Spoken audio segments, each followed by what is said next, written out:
मैं professional legal mentors का एक ज़िम्मेदार रुकन होने की हैसियत से आप सबका शुक्रिया अदा करता हूँ। आपका एक मौजू ऐसा है कि जो हर हवाले से मिसकॉन्सेप्शन का शिकार है। इस तरह के मौज़ूआत पे ऑनरेबल सर और या गेस्ट ऑफ ऑनर अथॉरिटी माने जाते हैं। माशरती मसाइल में और फैमिली लॉज में सबसे अहम मसला ये तलाक का है। इस तरह अरशद क़य्यूम साहब ने आज के इस मौजू के एतबार से जिसका इंतज़ाम PLM ने कि जनाब वकास नकवी साहब, नईम खान तरीन साहब और मेरे प्यारे भाई जनाब ताहिर अमीन खान साहब ने किया है।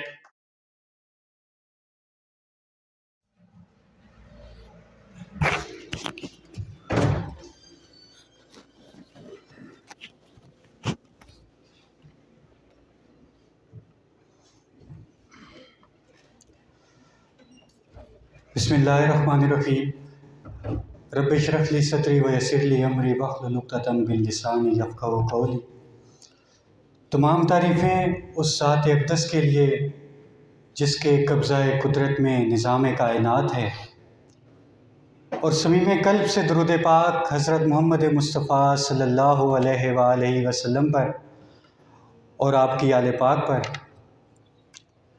मुअज़्ज़ज़ अरकान बार, मैं प्रोफेशनल लीगल मेंटोर्स का एक ज़िम्मेदार रुकन होने की हैसियत से आप सबका शुक्रिया अदा करता हूँ कि चूँकि हमने PLM के ज़ेर इंतज़ाम एक बाकायदा लेक्चर सीरीज़ का आगाज़ किया है और आज उस सीरीज़ का पहला लेक्चर है, तो इस हवाले से हमने एक सर्वे भी किया कि हमें किस मौजू पे लेक्चर दिलवाने की ज़्यादा ज़रूरत है। तो उसमें सबसे ज़्यादा जिस बात पे एम्फसिस किया गया कि तलाक़ का एक मौजू ऐसा है कि जो हर हवाले से मिसकॉन्सेप्शन का शिकार है, तो इसको बहुत सारे पहलुओं से एड्रेस होना बेहद ज़रूरी है।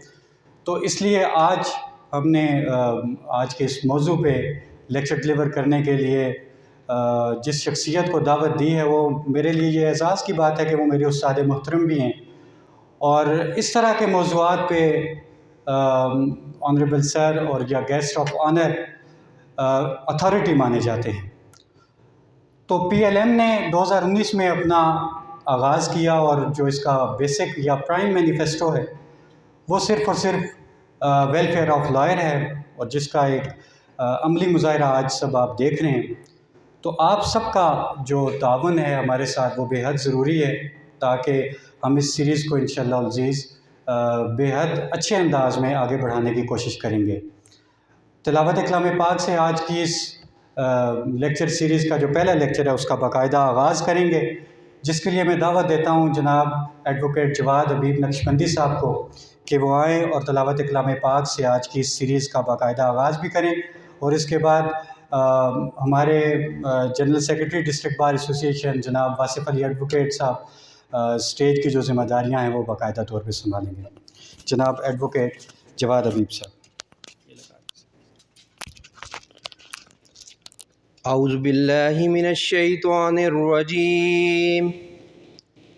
बिस्मिल्लाहिर्रहमानिर्रहीम। अलम नशरह लक सदरक व वदअना अन्का विज़रक अल्लज़ी अन्क़द ज़हरक व रफ़अना लक ज़िक्रक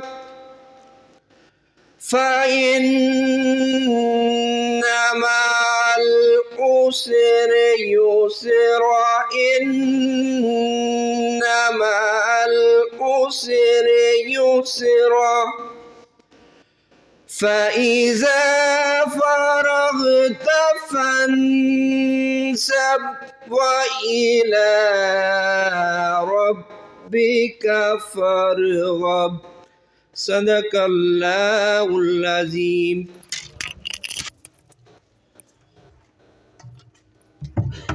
माशाअल्लाह सुभानअल्लाह। मुअज़्ज़ज़ रखने बाद सबसे पहले अस्सलाम वालेकुम।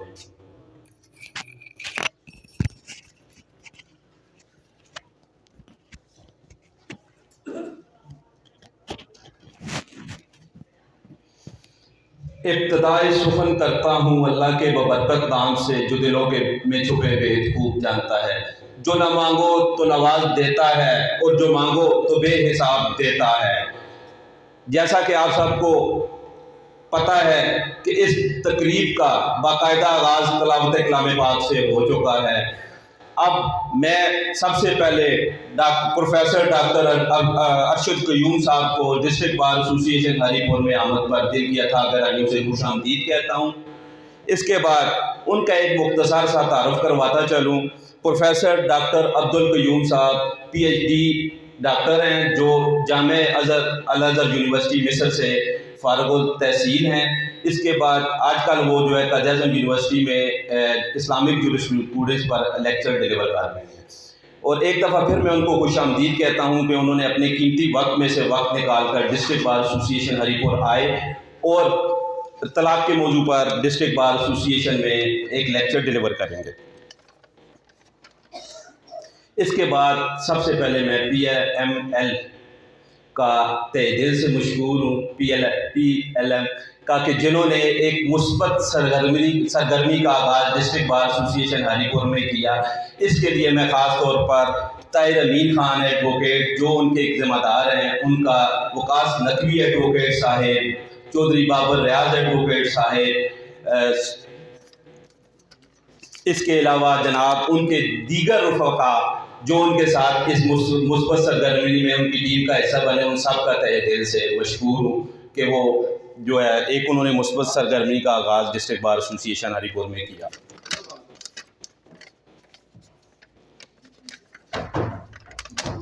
आज का मौजू है आज का मौजू है तलाक का तसव्वुर कुरान और सुन्नत की रोशनी में, जिस पे जनाब प्रोफेसर डॉक्टर अरशद क़य्यूम साहब रोशनी डालेंगे। मैं अब बग़ैर कोई वक्त का ज़या किए उनको दावत देता हूं कि वो रोस्टम पर आएँ और इस हवाले से लेक्चर डिलीवर करें। जनाब प्रोफेसर डॉक्टर अरशद क़य्यूम साहब।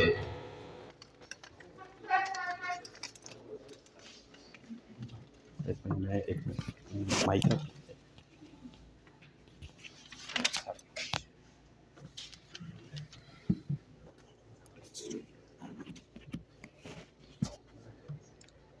बिस्मिल्लाहिर्रहमानिर्रहीम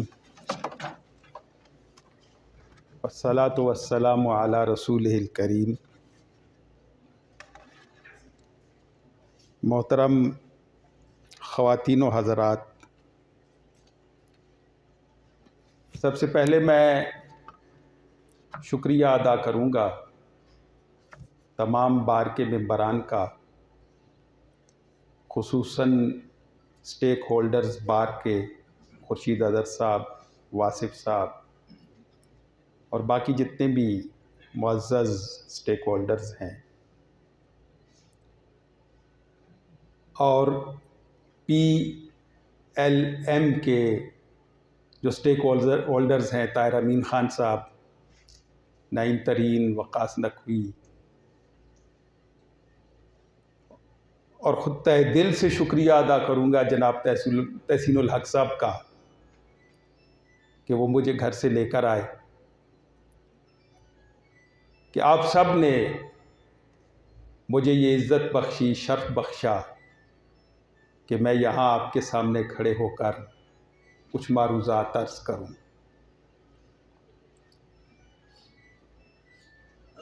आप सबका ताल्लुक़ कानून के पेशे से है और कानून को आप मुझसे बहुत ज़्यादा अच्छा जानते हैं।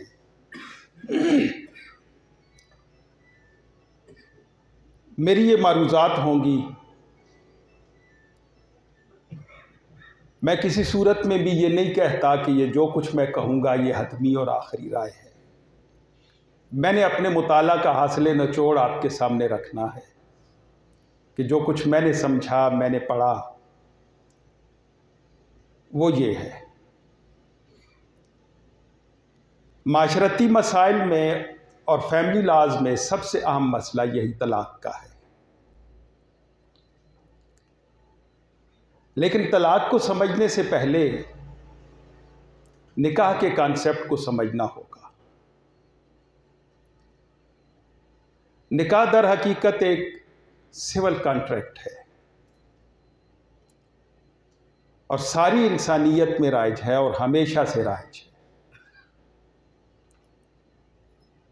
और इस्लाम ने भी उसी तरीके को बाकी रखा जो मिल्लत इब्राहिमी में था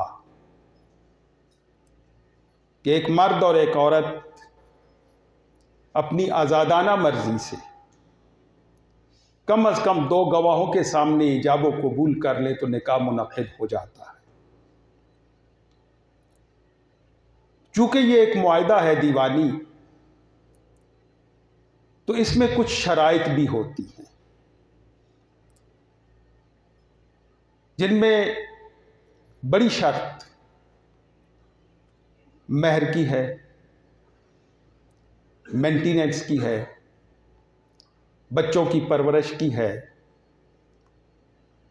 और फिर इसी के साथ कुछ हुकूक और कुछ फ़राइज़ भी आयद हो जाते हैं फरीक़ैन पर। चूंकि ये घर बनाने के लिए होता है और घर सोसाइटी का बुनियादी यूनिट है। अगर उस यूनिट में अमन हो, सुकून हो, तो पूरी सोसाइटी में अमन और सुकून होता है। और अगर घर ही में बदअमनी हो जाए, सुकून बाकी न रहे, तो वो बदअमनी और बेसुकूनी पूरी सोसाइटी में फैलती है, क्योंकि बच्चे घर से तरबियत हासिल करते हैं। और अगर बच्चे शऊर की आंख जब खोलें तो उनके माँ बाप में झगड़ा हो, लड़ाई हो, गालम गलोच हो, एक दूसरे का एहतराम ना हो, तो वही कुछ लेकर बच्चे बाहर जाते हैं और उसी तरह की तरबियत को फैलाया जाता है। इस्लाम हर मुमकिन कोशिश करता है कि जब निकाह का मुआहदा हो जाए तो उसे बाकी रखा जाए, तोड़ा ना जाए। इसीलिए कुरान हकीम ने इसे मीसाकन गलीज़ा कहा है। और अरबी ज़ुबान में मीसाक गलीज़ उस मुआहदे को कहते हैं जिस पर दोनों मुकम्मल कारबंद हों और जिसमें तक़द्दुस भी हो। मुक़द्दस इसलिए बनाया कि ये सिर्फ एक सिविल कॉन्ट्रैक्ट नहीं बल्कि एक मजहबी मुआहदा भी है। और अगर सिविल कॉन्ट्रैक्ट की हैसियत से कोई तोड़ भी देगा तो हो सकता है अदालत उसे के तोड़ने को वैलिडेट कर दे, लेकिन खुदा के यहाँ वो ज़रूर मुजरिम होंगे, वहाँ उनसे ज़रूर पूछा जाएगा। अब इस मुआहदे को बाकी रखने के लिए हर मुमकिन कोशिश करता है इस्लाम, लेकिन ये भी नहीं करता कि अगर आखिरी हद तक पहुँच गए हैं दोनों तो फिर भी उन्हें कहे कि नहीं, तुम हमेशा एक साथ ही रहो, क्योंकि वहाँ ऐसी सूरत बन जाती है कि वहाँ जुदा होना एक साथ रहने से बेहतर होता है। लिहाजा उस मुआहदे से निकलने के लिए एक शरीफाना तरीका इस्लाम ने दिया और वो तरीका तलाक का है। उमूमन तसव्वुर यही है कि ये हक सिर्फ मर्द का है, लेकिन ऐसी बात हरगिज़ नहीं। जहां मर्द के पास तलाक का हक है वहां औरत को खुला का हक दिया। और खुला मर्द की डिस्क्रिशन नहीं है, खुला औरत का राइट है अगर वो उसे इस्तेमाल करना चाहे। और फिर एक शिक ये भी रख दी कि निकाह करते वक्त अगर वो मुआहदे में ये शर्त रख दें कि तलाक की पावर डेलीगेट कर दी है मर्द ने औरत को, तो ये भी जायज़ होगा। सूरह अहज़ाब में इसे बड़े वजाहत के साथ बयान किया गया, ताकि अगर ये मुआहदा तोड़ना पड़ जाए तो घर के बर्तन न टूटे, चारदीवारी के बाहर कोई आवाज न सुने और उनकी बदनामी मुआशरे में ना हो, बल्कि शरीफाना दो शरीफ लोगों की तरह इस मुआहदे को तोड़कर अलग हो जाए। हमारे यहाँ उमूमन यह होता है कि तलाक के वक्त दुश्मनी बन जाती है। इस्लाम इसे दुश्मनी नहीं बनाता। इस्लाम यही कहता है कि नहीं साथ रह सके और उन्होंने जुदा रास्ते इख्तियार कर लिए और अपनी अपनी राह ले ली। ना खानदानों में दुश्मनी बनाता है, ना अफराद में दुश्मनी बनाता है। अब जो प्रोसीजर देता है इस्लाम तलाक का, उसमें सबसे पहले तो ये बात जहन में रखिए कि रसूलुल्लाह सल्लल्लाहु अलैहि वसल्लम का फरमान है कि इन्ना अबग़दल हलाल इंदल्लाहि अत्तलाक, कि जायज़ चीज़ों में सबसे बुरी चीज़ तलाक है।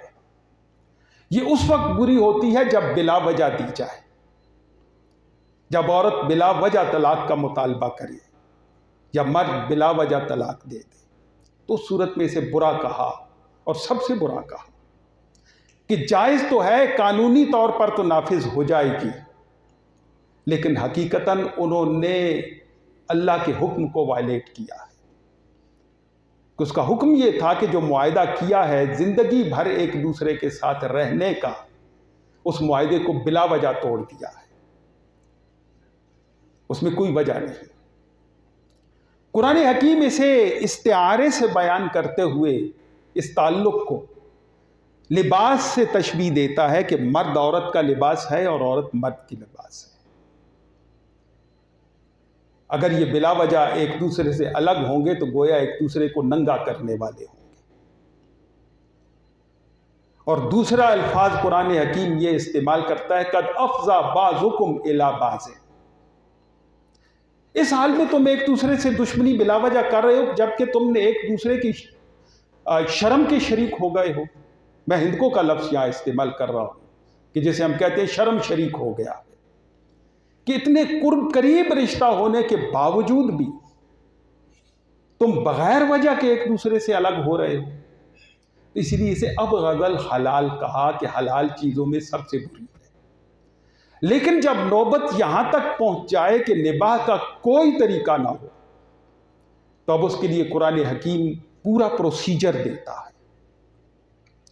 कहीं भी ये नहीं कहा गया कि मर्द फौरन तलाक दे दे। सूरह निसा को पढ़िए, उसमें कुरान हकीम पहले स्टेप के तौर पर यह कहता है कि फबासु हकमम मिन अहलिही व हकमम मिन अहलिहा, कि मर्द के ख़ानदान में से एक बुजुर्ग मर्द हकम, जिसकी बात मानी जाए, जो समझदार हो, जो साहिब बसीरत हो, और इसी तरह एक साहिब बसीरत बुजुर्ग जिसकी बात मानी जाती है, औरत के ख़ानदान से मिल बैठकर इनके इख्तिलाफ को दूर करने की कोशिश करें, क्योंकि इस्लाम चाहता है कि घर बच जाए। क्योंकि तलाक सिर्फ दो अफराद की जुदाई का नाम नहीं है, बल्कि तलाक माँ से बच्चों की जुदाई और बाप से बच्चों की जुदाई भी है, और दो खानदानों की जुदाई भी है। लिहाजा पहले स्टेप के तौर पर कुरान ये कहता है कि फबासु हकमम मिन अहलिही व हकमम मिन अहलिहा, कि एक हकम साहिब बसीरत औरत मर्द के ख़ानदान से और एक साहिब बसीरत औरत के ख़ानदान से मिल बैठकर इन दोनों के इख्तिलाफ को दूर करने की कोशिश करें। लेकिन अगर वो इख्तिलाफात दूर नहीं हो सके किसी सूरत में, ज़रूरी नहीं है कि एक मीटिंग हो, कुरान हकीम इसे आम छोड़ता है, 2 मीटिंग हो सकती हैं, 3 मीटिंग हो सकती हैं, 4 मीटिंग्स हो सकती हैं, लेकिन वो इख्तिलाफात दूर नहीं हो रहे किसी भी सूरत में, तो मर्द को से एक तलाक दिलवा दी जाए। अब इसी से फुक़हा ने तलाक की किस्में बनाई।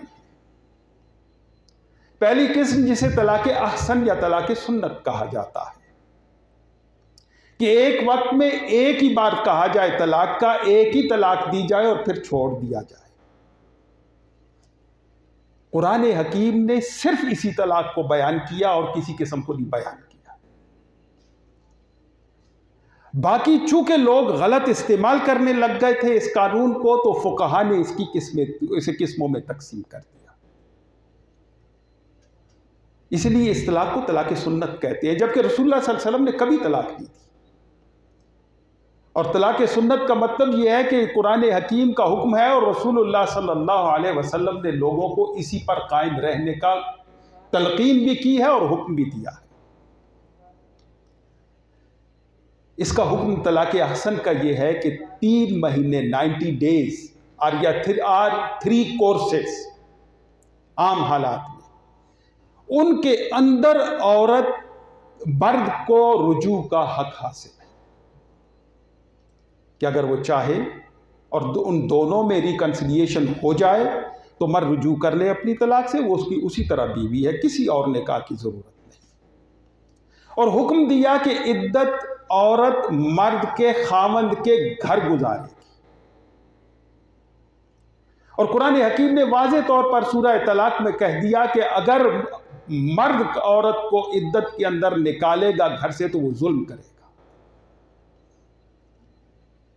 ये इसलिए कि आमने सामने रहेंगे, एक दूसरे के साथ आमना सामना होगा, हो सकता है बच्चों के जरिए से कुछ नामा व प्याम भी शुरू हो जाए, और ये इम्कान ज़्यादा है कि वो दोबारा फिर मिल जाए और अपने फैसले से रुजू कर ले। और अगर 90 दिन के अंदर या 3 कोर्सेज के अंदर ये रिकन्सिलिएशन नहीं हो सकती तो औरत अब आज़ाद है, बाइन हो चुकी है, इर्रिवोकेबल ऑफ माइनर डिग्री तलाक हो गई है। वो औरत जहाँ चाहे निकाह कर ले, इससे भी कर सकती है, किसी और से भी कर सकती है, इससे निकाह से आज़ाद हो गई। कुरान इस तलाक के और इस किस्म के अलावा किसी और तलाक को बयान नहीं करता। सूरह बकरा में जो कुरान में हुक्म बयान किया गया तलाक का, 3 मकामात 4 मकामात हैं, अगर वो आयतें आप मिला लें, एक जगह इकट्ठी कर लें तो पूरा कानून तलाक कुरान का आपके सामने आ जाएगा। एक सूरह बकरा में, सूरह निसा में, सूरह अहज़ाब में और सूरह तलाक में। वहां से ये जितनी भी तलाक की आयतें इन्हें लिख लें एक कागज पर और उन्हें पढ़ लें, पूरे का पूरा कानून तलाक आपके सामने होगा कि कुरान हकीम क्या कानून देता है तलाक का। अब कुरान हकीम सूरह बकरा में जो तलाक का हुक्म बयान करता है तो वहां लफ्ज़ इस्तेमाल करता है कि अत-तलाक़ मर्रतान, तलाक 2 मर्तबा है। तलाक का लफ्ज़ वाहिद के सीगे से इस्तेमाल किया गया है, मर्रतान को तस्नीये के सीगे से इस्तेमाल किया गया है कि तलाक एक ही है।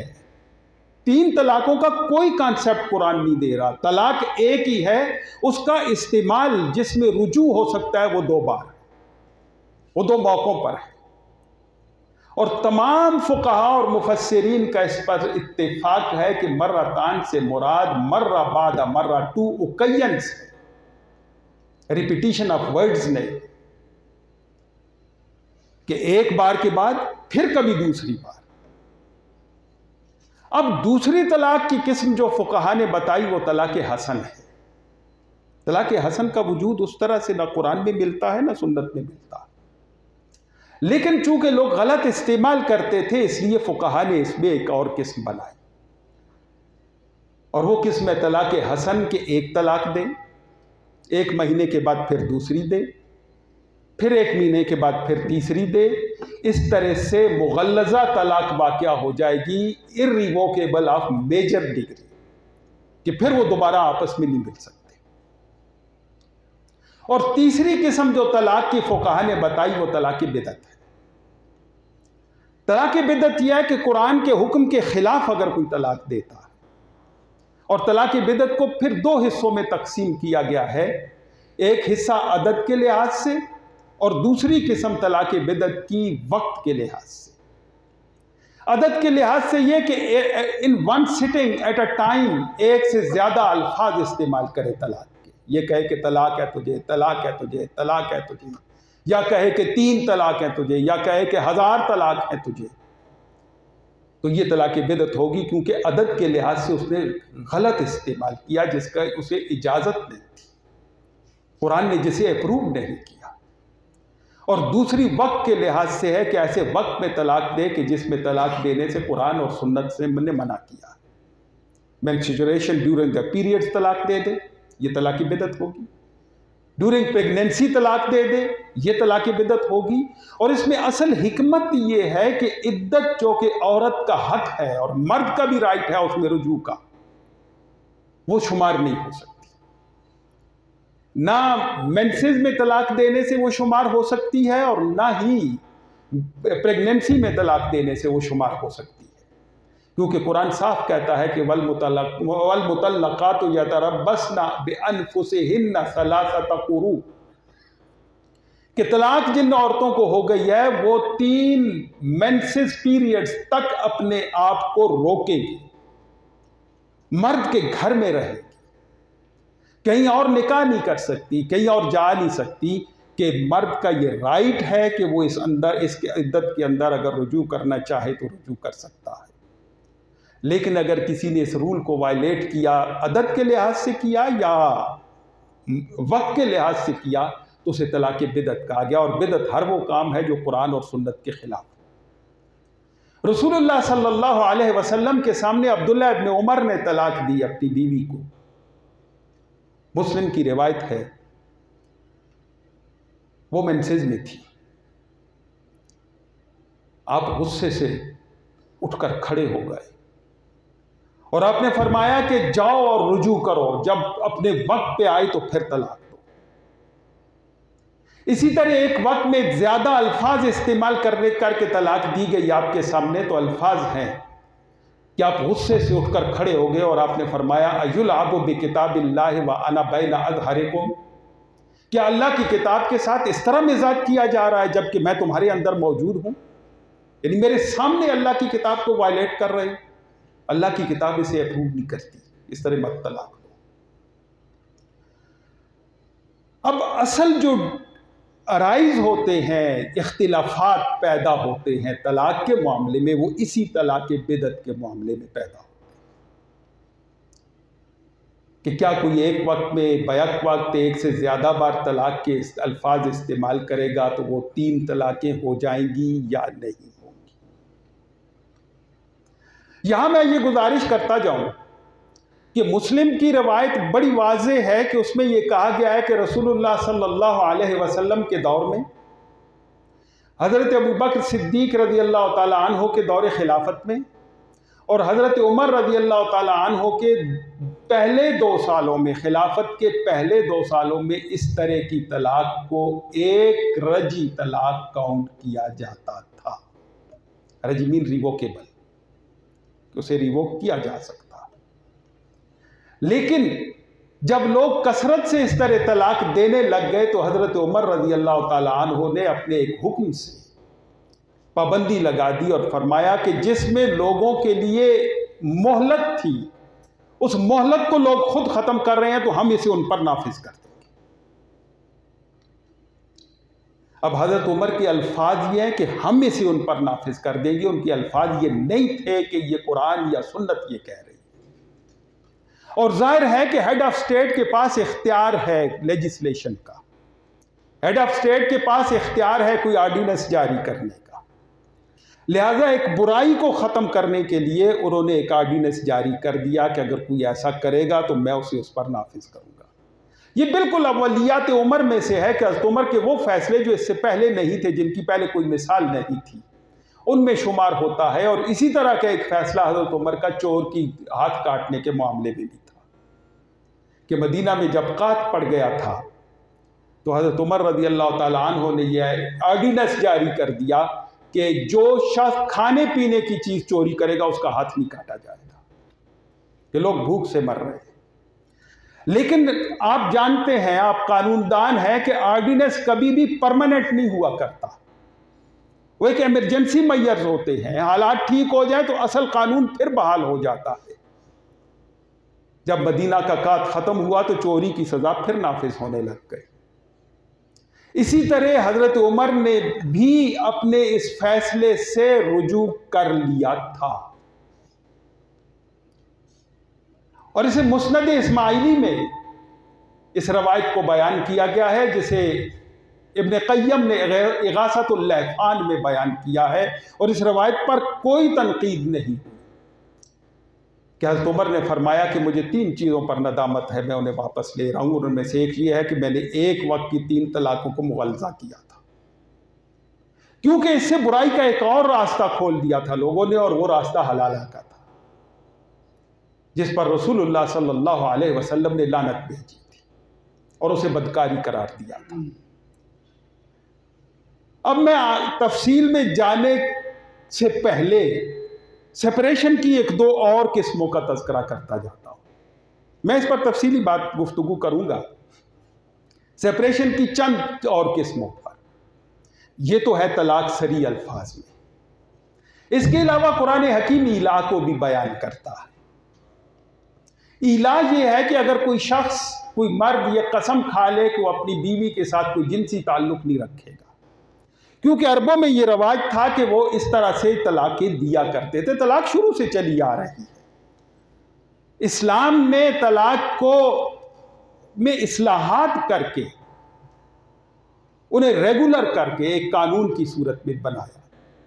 अरब ये करते थे कि तलाक नहीं देते थे, लेकिन कसम खा लेते थे कि बीवी के साथ मेरा कोई जिनसी ताल्लुक नहीं होगा, और बरसों लटकती रहती थी। वो ना उसकी बीवी होती थी और ना उससे अलग हो सकती थी, कहीं और निकाह कर सकती थी, जिसे ईला कहा गया।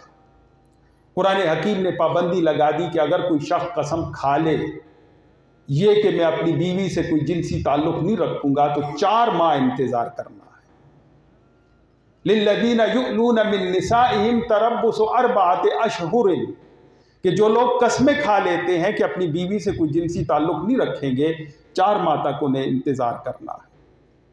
अगर 4 माह तक वो अपनी कसम पर कायम रहते हैं तो 4 माह पूरे होते ही हनफी फुकाहा के नज़दीक बीवी उससे अलग हो जाएगी, उसे कोर्ट जाने की जरूरत नहीं। शाफी और मालिकी फुकाहा के नजदीक वो कोर्ट जाएगी और वहां जाके अपनी मैरिज डिसॉल्व करवा देगी। अब इसकी 3-4 सूरतें बनती हैं हनफी फुकाहा के नजदीक। पहली सूरत ये बनती है कि कसम 4 माह कह के खाई कि मैं 4 माह या 4 माह से ज्यादा की मुद्दत मुकर्रर कर दी कि मैं इस अरसे में बीवी से कोई जिनसी ताल्लुक नहीं रखूंगा, तो हनफी फुकाहा कहते हैं कसम खाते ही तलाक वाक़या हो जाएगी, और तलाक वाक़या होगी इर्रिवोकेबल ऑफ माइनर डिग्री। अगर दोबारा मिलना चाहता है निकाह करना पड़ेगा, उसे रुजू नहीं होगा। शाफी और मालिकी फुकाहा ये कहते हैं कि नहीं, अगर उसने ये कसम खा ली तो कोर्ट जाएगी और कोर्ट से मैरिज डिसॉल्व करेगी। कोर्ट उसे बुलाकर पूछे कि क्या तुम अपनी कसम पर कायम हो या अपनी कसम से पीछे हटना चाहते हो। अगर किसी ने कसम खा ली, कोई मुद्दत मुकर्रर ना की और कसम खा ली कि दूसरी सूरत यह है कि बीवी के जिनसी ताल्लुक नहीं रखूंगा, तो 4 माह तक इंतजार किया जाएगा। अगर 4 माह से पहले कसम तोड़ देता है तो भी उसकी बीवी है, कोई फर्क नहीं पड़ा निकाह पर। लेकिन अगर 4 माह तक कसम नहीं तोड़ता, तो मैं इसे पहले बयान कर चुका कि हनफी फुकाहा के नज़दीक तलाक वाक़या हो जाएगी, बाइन तलाक, इर्रिवोकेबल ऑफ माइनर डिग्री। लेकिन शाफी और मालिकी फुकाहा के नज़दीक कोर्ट जाएगी, वहां से मैरिज अपनी डिसॉल्व करवाएगी। और तीसरी सूरत यह है कि किसी ने कसम खाई और 4 माह से कम की खाई, तो कोई फर्क नहीं पड़ेगा निकाह पर, अपनी कसम को भी पूरा करे और निकाह भी उसका अपनी जगह बाकी रहेगा, क्योंकि कुरान अरबाता अशहुरिन 4 माह की पाबंदी लगा रहा है। यह भी तलाक का एक तरीका है, सेपरेशन का। तीसरा तलाक का तरीका जो अरब इख्तियार करते थे वो जिहार था। जिहार ये था कि बीवी को मां कह देते थे कि तू मेरी मां की तरह है, या बहन कह देते थे। अब मां और बहन कहने से वो मां और बहन तो नहीं बनती थी, लेकिन वो अपने ऊपर उसे मां और बहन की तरह हराम समझते थे, लेकिन इसे वो तलाक भी नहीं कहते थे। वो कहते थे अब जाके ही नहीं सकती, शादी नहीं कर सकती, निकाह नहीं कर सकती, वो सारी जिंदगी लटकती रहती थी। लिहाजा कुरान हकीम ने उसके लिए भी एक ज़ाब्ता दे दिया कि जो शख्स अपनी बीवी को माँ और बहन कहेगा प्यार से कि तू इस तरह है मेरे लिए जैसे मेरी माँ, या तू इस तरह है जिस तरह मेरी बहन, या किसी भी प्रोहिबिटेड डिग्री से तशबीह देगा, तो वो ये जिहार कहलाएगा और इसे तोड़ना ज़रूरी है, इस पर कायम नहीं रह सकता। और तोड़ने के लिए उस पर फाइन आयद किया, जुर्माना आयद किया, कफ़ारा रखा कि वो कफ़ारा अदा करेगा, या 60 रोज़े रखेगा, या 60 मिस्कीनों को खाना खिलाएगा और फिर बीवी के पास जाएगा। उसकी बीवी उसी तरह से, निकाह पर फर्क नहीं पड़ेगा। ये इसलिए रखा कि ताकि रिश्तों का तकद्दुस बाकी रहे, बीवी और माँ में इम्तियाज किया जा सके, बीवी और बहन में इम्तियाज किया जा सके। अब सेपरेशन का एक ईला दूसरा, जिहार तीसरा, और एक चौथा तरीका है सेपरेशन का जिसे इस्लाम अलाउ करता है, और वो है dissolution of marriage on a specific ground. किसी खास वजह की बुनियाद पर मैरिज डिसॉल्व करवा दी जाए। इस्लाम ये हक देता है औरत को, और वो वजूहात आपके मोहम्मदन लॉ में भी मौजूद हैं, वो वजूहात इन किताबों में, हदीस की किताबों में भी मौजूद हैं, और वो वजूहात फ़िक़्ह की किताबों में भी लिस्ट मौजूद है कि जुल्म की बुनियाद पर खर्च नहीं देता, गालम गलोच करता है, अजियत देता है, ख्वाह अजियत जिस्मानी है या जहनी है, बदकार है, नशा करता है। ये सारी वजूहात में से कोई या किसी ऐसी बीमारी में चला गया है कि जो काबिल नफ़रत है, या उसे बहुत लंबा अरसा के लिए जेल हो गई है, या चला गया है, वेयर अबाउट्स उसके पता नहीं है, डिसअपीयर हो गया है, तो औरत के पास हक है कि वो अपनी मैरिज डिसॉल्व करवा ले, और इसे फस्ख़े निकाह कहा जाता है। और इसमें औरत को सारे हुकूक मिलते हैं, उसका महर भी मिलेगा, उसका मेंटेनेंस भी मिलेगा। इस्लाम ये इसके लिए साफ क्लियर कट हिदायत देता है। और पांचवा तरीका खुले का है। खुला ये है कि औरत नहीं रहना चाहती, मर्द में कोई ऐब नहीं है और ना वो कोई ऐब साबित कर सकती है, और जाहिर है कि वो भी इंसान है, जानवर नहीं है कि उसे ज़बरदस्ती बांध के रख दिया जाएगा। अब वो तलाक नहीं देता, ये रहना नहीं चाहती, कोई ऐसा फोरम तो होना चाहिए कि जहां जाकर वो कहे कि मैं नहीं रहना चाहती और मेरी मैरिज डिसॉल्व कर दो। एक नौजवान लड़की रसूलुल्लाह सल्लल्लाहु अलैहि वसल्लम के पास आई और उसने आके कहा कि अल्लाह के रसूल, मेरा निकाह फलां आदमी से हुआ, मैं उसके साथ रह रही हूं, लेकिन मेरी हमआहंगी नहीं हुई, मेरे जहन ने उसे कबूल नहीं किया, मोहब्बत नहीं पैदा हो सकी, मैं उसके पास नहीं रहना चाहती। आपने उसे बुलाया, समन किया, उससे पूछा कि ये तेरी बीवी है और ये कह रही है कि मैं नहीं रहना चाहती इसके पास, तो क्या ऐसी ही बात है? उसने कहा हाँ अल्लाह के रसूल, ऐसी ही बात है। उस औरत को उसके सामने पूछा कि बता ये जालिम है? उसने कहा नहीं। पूछा क्या खर्च नहीं देता? उसने कहा देता है। पूछा क्या तुझसे मोहब्बत नहीं करता? उसने कहा टूट के मोहब्बत करता है। पूछा बदकार है? उसने कहा नहीं, इंतहाई नेक और मुत्तकी इंसान है। पूछा फिर क्यों नहीं रहना चाहती? उसने कहा अल्लाह के रसूल, मेरी अपने दिल पर इख्तियार नहीं अमांगी हो सकी, जहनी अमांगी नहीं हो सकी, नहीं रहना चाहती। आपने उससे पूछा कि महर में क्या लिया है? तो उसने कहा इस बाग इसने मुझे महर में दिया था। आपने उससे कहा क्या ये वापस करना चाहती हो, दोगी इसे वापस? उसने कहा इससे ज्यादा मांगे वो भी देने के लिए तैयार। आपने फरमाया वो बाग वापस करो, जाओ तुम आजाद हो, मर्द से तलाक नहीं दिलवाई। ये डिग्री ऑफ द कोर्ट से डिसॉल्व हो गई marriage, on the basis of खुला।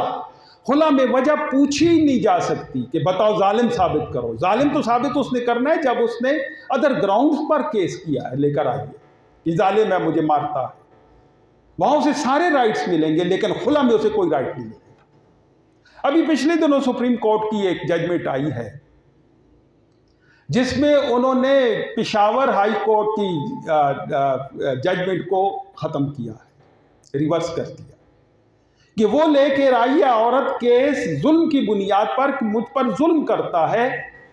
लोअर कोर्ट ने जुल्म की बुनियाद पर मैरिज डिसॉल्व की, उसे महर दिया, मेंटेनेंस दिया। डिस्ट्रिक्ट जज ने उसे रिवर्स करके उसे खुला में तब बदल दिया। हाई कोर्ट ने डिस्ट्रिक्ट जज के केस जजमेंट को बहाल रखा, वो पहुंची सुप्रीम कोर्ट में। सुप्रीम कोर्ट में साफ ये उस जजमेंट में अभी चंद दिन हुए हैं, आपने पढ़ी होगी कि वो आया है कि सुप्रीम कोर्ट ने करार दिया कि जुल्म की बुनियाद पर ये आई है, जुल्म साबित कर रही है, उसे खुला में नहीं बदल सकते। मैंने अभी अर्ज किया कि जिस तरह तलाक मर्द का राइट है, इसी तरह खुला औरत का राइट है। अब जो लोग ये कहते हैं, इस्लाम पर इल्जाम लगाते हैं कि उसने औरत को कोई हक नहीं दिया, बताइए इससे ज्यादा हुकूक और क्या हो सकते हैं। अब हम आते हैं तलाक बिदअत पर कि क्या तलाक बिदअत जो है वो एक वाकया होगी या 3 वाकया होंगी। असल डिस्प्यूट यहां से अराइज होता है, असल इख्तिलाफ। मैंने अभी आपके सामने रसूलुल्लाह सल्लल्लाहु अलैहि वसल्लम के दौर की मुस्लिम की रिवायत रखी। मुस्नद इब्न अहमद इब्न हम्बल की रिवायत है कि रुकाना इब्न अब्द यजीद एक सहाबी थे जिन्होंने अपनी बीवी को गुस्से में तलाक दी, और ज़ाहिर है कि तलाक हमेशा गुस्से की होती है, देता है इंसान। लेकिन इस्लाम ये कहता है कि इसे गुस्से में मत दो, सोच समझ कर दो, क्योंकि घर तोड़ना है, घर बिल्डिंग गिरानी है, और घर तोड़ने से पहले 1000 बार सोचो, देखो निकाह करते वक्त तुम कितनी बार गए हो रिश्ता मांगने के लिए, एक जिरगा लेकर गए हो निकाह करने के लिए, तो तलाक अचानक दे दी। इसलिए वो कह रहा है कि फबासु हकम मिन आलिही व हकम मिन आलिहा, 2 आदमियों को बिठाओ और पहले अपना मसला हल करने की कोशिश करो। लेकिन अगर फर्ज कीजिए कि किसी ने अपना घर गिरा ही दिया, गुस्से में आकर, जज्बात में आकर, तो जाहिर है कि जज्बात में इंसान एक बात को 10 बार भी रिपीट करता है। रुकान इब्न अब्द यजीद आए और उन्होंने कहा कि अल्लाह के रसूल, मैंने अपनी बीवी को तलाक दे दी और मैं इस पर सख्त ना दी। आपने पूछा कैफ़ तल्लक़तहा, कैसे तलाक दी तूने उसे? उन्होंने कहा तल्लक़तुहा सलासन, मैंने 3 अल्फाज कहे, मैंने कहा तलाक है, तलाक है, तलाक है। आपने फरमाया तिल्का हिया रजइया वाहिदा फर्जिहा इन शि'त, ये एक रजी तलाक है, तू चाहता है तो जा रुजू कर। मुस्नद अहमद इब्न हम्बल की रिवायत है और किसी एक ने भी इस पर तनकीद नहीं की, सब ने इसे सही करार दिया है। और बुखारी के सबसे बड़े शारे इब्न हजर अस्कलानी ने फतहुल बारी में इस पर तबसरा करते हुए लिखा है कि ये रिवायत इस मसला में ऐसी वाज़ेह नस है जिसमें तावील की कोई गुंजाइश नहीं। अब रसूलुल्लाह सल्लल्लाहु अलैहि वसल्लम का ये फैसला, आपके दौर का मुस्लिम की रिवायत, हज़रत बकर के दौर की, हज़रत उमर के दौर के 2 साल, मैं उसे अर्ज कर चुका कि उन्होंने एक प्रिवेंटिव काशंस के हिसाब से लोगों को एक बुराई से बचाने के लिए ये ऑर्डिनेंस कर दिया कि जो 3 देगा उसे नाफिज कर देंगे। लेकिन अगर हज़रत उमर के रुजू को देखा जाए तो वो इमारत ही गिर जाती है जिस इमारत पर ये सारी बुनियाद रखी जाती है। अब फुकहा 2 हिस्सों में तकसीम हो गए। उसके बाद एक तबके फुकहा के ने ये कहा कि हज़रत उमर का जो ये इज्तिहाद था, ये और हकीकतन इज्तिहाद था, इस इज्तिहाद के हम पाबंद हैं और इस पर अमल होगा, और जो एक वक्त में 3 तलाक़ें देगा वो 3 ही शुमार होंगी और वो मुग़ल्लज़ा होंगी, इर्रिवोकेबल ऑफ मेजर डिग्री। और दूसरे तबके ने जिनकी नुमाइंदगी इमाम इब्न तैमिया और इब्न क़य्यम करते हैं, उनका यह कौल है कि नहीं, ये एक होगी, क्योंकि हज़रत उमर अपनी बात से रुजू कर चुके थे और ऑर्डिनेंस हमेशा आर्जी होता है। वो जब हालात ख़त्म होते हैं तो असल हुक्म की तरफ लौटना पड़ता है, और असल हुक्म कुरान हकीम और सुन्नत का यही है। अब जिन्होंने ये कहा कि ये 3 बैत वक्त देने से 3 हो जाएंगी, उन्होंने दूसरी दलील दी कि इस पर इजमा है।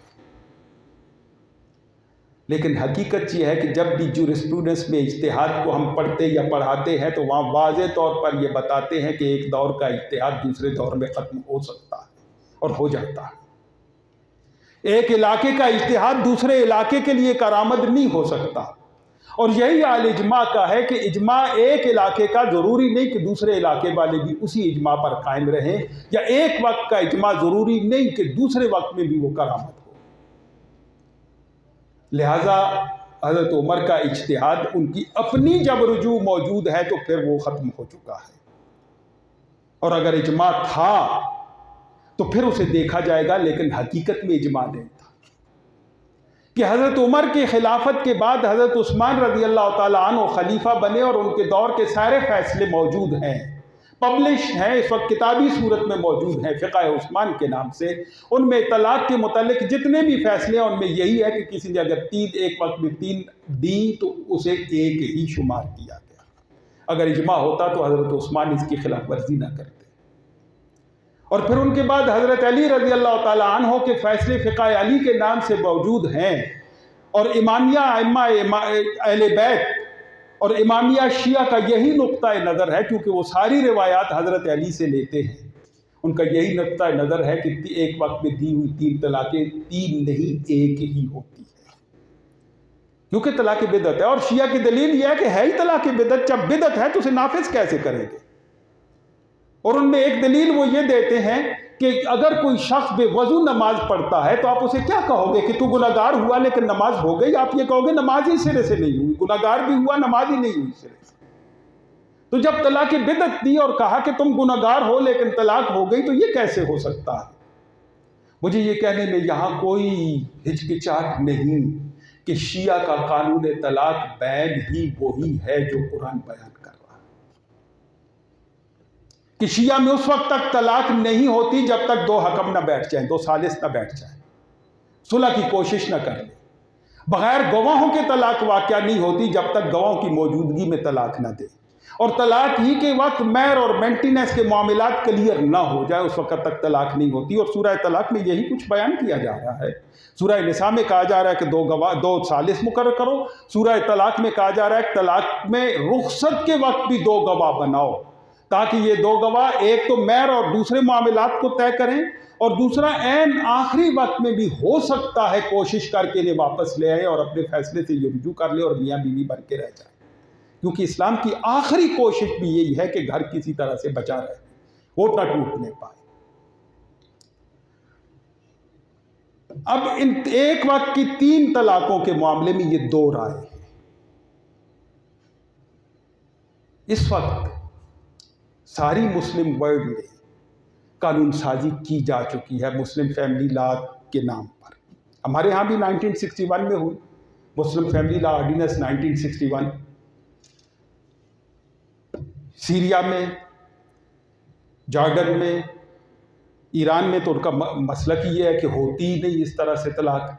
इजिप्ट में, तमाम मुस्लिम ममालिक में ये कानून साजी कर दी गई है कि अगर कोई शख्स एक वक्त में 3 अल्फाज से थ्राइस इन वन सिटिंग तलाक प्रोनाउंस करेगा तो 1 तलाक काउंट होगी, 2 नहीं या 3 नहीं काउंट होगी। और उसे जो कुरान ने उसे मोहलत दी है, रुजू का हक दिया, वो उसके पास बाकी रहेगा। अब अगर हम अपने 1961 के लॉ को देखें, ऑर्डिनेंस को, तो उसमें तलाक का सेक्शन 7 में वही प्रोसीजर बयान किया गया है जो कुरान ने बयान किया है कि तलाक का नोटिस देगा, यूनियन काउंसिल की सतह पर आर्बिट्रेशन काउंसिल बनेगी, एक नुमाइंदा मर्द का और एक औरत का आएगा। लेकिन अलमिया ये हुआ कि यूनियन काउंसिल की सतह पर हमारे उमूमन इलिटरेट लोग चले गए, पढ़े लिखे लोग उससे दूर रहे, लिहाजा वो जो रूह थी कानून की, उस रूह को ख़त्म कर दिया गया और पहली सिटिंग ही में तलाक करवा देते हैं और कहते हैं कहो 3 बार तलाक तलाक तलाक तलाक और जाओ फारो। हालांकि वो कानून ये हरगिज़ नहीं कह रहा, वो कह रहा है एक नोटिस देगा, नोटिस है तलाक, उस पर आर्बिट्रेशन काउंसिल बनेगी, नाकाम हुए तो फिर आएगा, नाकाम हुए तो फिर आएगा और फिर एक तलाक प्रोनाउंस कर दी जाएगी। और ये देखिए, मैंने अभी जो हवाला दिया सूरह निसा का कि वहाँ कहा जा रहा है कि फ़बासु हकम मिन अहलिही व हकम मिन अहलिहा, कि एक हकम वहाँ से और एक हकम मर्द के और औरत के दोनों ख़ानदानों से एक एक हकम बिठाओ और इन्हें राज़ी कराएं। और उस सेक्शन में भी ये लिखा है कि आखिरी हद तक ये कोशिश इन्हें रिकन्सिलिएशन की करें। ये नहीं लिखा हुआ कि फ़ौरन तलाक कराते थे। आप रोज़ाना पढ़ते होंगे उसे, रोज़ाना कोर्ट में भी पेश करते होंगे। सेक्शन 7 को वहाँ उसे देखिए कि वहाँ लिखा हुआ है कि आखिरी हद तक भी ये रिकन्सिलिएशन की कोशिश करेंगे, अगर नहीं होती तो फिर तलाक करवाएंगे। दूसरी चीज़ इस्लाम ये कहता है, ये सब फुक़हा के नज़दीक मैक्सिम है, ये कुल्लिया कायदा है कि जहाँ इख्तिलाफी मामला आ जाए तो वहाँ फैसला किस पर किया जाएगा। उसके लिए फुक़हा का ये कौल है, एज अ मैक्सिम ये लिया जाता है कि इन्ना हुक्मुल हाकिम यरफ़उल खिलाफ, कि हाकिम का हुक्म इख्तिलाफ को ख़त्म कर देता है। और हाकिम से यहाँ मुराद स्टेट भी ली गई है और हाकिम से मुराद कोर्ट भी ली गई है कि जब स्टेट ने एक लॉ बना दिया तो अब लॉ ऑफ द लैंड से इनहिराफ कोई भी नहीं कर सकता, ख्वाह उसके मसलक के खिलाफी क्यों ना, उसे मानना पड़ेगा। इस जमहूरी दौर में बहुत आसान तरीका है कि अगर एक लॉ को नहीं मानते हो तो इलेक्शन में जाके असम्बली में अपनी अक्सरियत बना के उस लॉ को तब्दील कर दो। लेकिन हम देखते हैं कि 61 से लेकर आज तक मुस्लिम फैमिली लॉ ऑर्डिनेंस पर सेक्शन 4 पर तो एतराज़ात होते हैं, पोते और नवासे की विरासत के मामले में, लेकिन सेक्शन 7 पर कभी कोई एतराज़ नहीं हुआ और असेंबली में कभी भी ये बिल नहीं लाया गया कि सेक्शन 7 को चेंज कर दिया जाए। मैं सेक्शन 7 की आखिरी जो पैरा है वो अभी मैं रीड करता हूँ। फेडरल शरीयत कोर्ट में 2000 में ये बिल चैलेंज किया गया था। 2000 में फेडरल शरीयत कोर्ट की जजमेंट आई थी उससे पहले 2-3 साल तक ये केस चलता रहा। सारे मसालिक के उलमा वहां गए, हर एक ने अपने अपने आर्गूमेंट्स दिए। फेडरल शरीयत कोर्ट ने सेक्शन 7 में 2 चीज़ों को पॉइंट आउट किया और वो दोनों चीज़ें इद्दत के मुताबिक है। क्योंकि सेक्शन 7 में ये था कि अगर एक औरत को तलाक हो जाती है तो जब तीसरी मीटिंग के बाद नाकाम होगी उनकी मीटिंग, रिकन्सिलिएशन नाकाम होती तो इद्दत वहाँ से शुमार होगी। फेडरल शरीयत कोर्ट ने यह कहा है कि अगर पहली मीटिंग में उसने तलाक दे दिया तो इद्दत पहली तलाक से शुमार होगी, और हकीकत भी है कि इद्दत फिर पहली तलाक से शुमार होगी। और दूसरी उसमें यह था फला कि प्रेग्नेंट को अगर तलाक हुई है तो उसमें यह लिखा हुआ है कि till the delivery of child are 3 months whichever is later. ये नहीं है, इस्लाम ये कहता है कि till the delivery of child, वहां पे 3 months नहीं। वो डिलीवरी अगर 9 month के बाद होती है तो इद्दत वहां तक जाएगी, वो डिलीवरी अगर 6 month के बाद होती है तो इद्दत वहां तक जाएगी, और अगर वो डिलीवरी दूसरे दिन हो जाती है तो इद्दत दूसरे दिन खत्म हो जाएगी। फेडरल शरीयत कोर्ट ने इन 2 को, और तीसरी चीज वहां पॉइंट आउट किया जैसे फेडरल शरीयत कोर्ट में, इसमें उस औरत की इद्दत का कोई तज़किरा नहीं है कि जिसे कंज्यूमेशन से पहले तलाक हो गई, वैलिड रिटायरमेंट से पहले तलाक हो गई। कुरान हकीम उसके लिए कोई इद्दत नहीं बयान करता। वैलिड रिटायरमेंट से पहले तलाक हुई है तो वो तलाक इर्रिवोकेबल नहीं है, वो रिवोकेबल नहीं है, वो इर्रिवोकेबल तलाक है और उसके लिए कोई इद्दत नहीं है, वो औरत दूसरे दिन शादी कर ले। लेकिन सेक्शन 7 की सब सेक्शन 6 जो है वो बयान कर रही है ऐसे 3 तलाकों को, तो उसे फेडरल शरीयत कोर्ट ने टच ही नहीं किया, गोया कि उसे उसी तरह ऐन इस्लाम के मुताबिक छोड़ा। अब वो सेक्शन 7 की जो 6 सब सेक्शन 6 है वो ये कहती है कि nothing shall debar a wife whose marriage has been terminated by तलाक effective under the section from remarrying the same husband without an intervening marriage with a third person unless such termination is for the third time so effective। यहाँ अल्फाज third time के हैं, thrice in one sitting के नहीं है कि कोई औरत, कोई शख्स उस औरत को अपने पहले खामन से शादी करने से नहीं रोक सकता विदाउट एन इंटरवीनिंग मैरिज के, बगैर हलाला के नहीं रोक सकता जब तक कि ये तलाक थर्ड टाइम ना हुई, तीसरी बार ना हुई। क्योंकि अत-तलाक मर्रतान, तलाक के 2 मौके हैं, एक में रुजू कर लिया, फिर कभी तलाक दे दी, मौका आया, फिर उसके पास रुजू का इख्तियार है, फिर कभी तलाक दे दी, फिर मौका आया, तीसरी बार तलाक दे दी तीसरे मौके पर, तो अब रुजू का कोई इख्तियार नहीं है, ना रुजू का इख्तियार है, ना दोबारा निकाह कर सकते। वो परमानेंट प्रोहिबिटेड डिग्री में चली जाती है, इल्ला ये कि हत्ता तन के हज़ौजन गैरा। कुरान के अल्फाज हैं कि यहां तक कि वो किसी दूसरे खावन से शादी करे।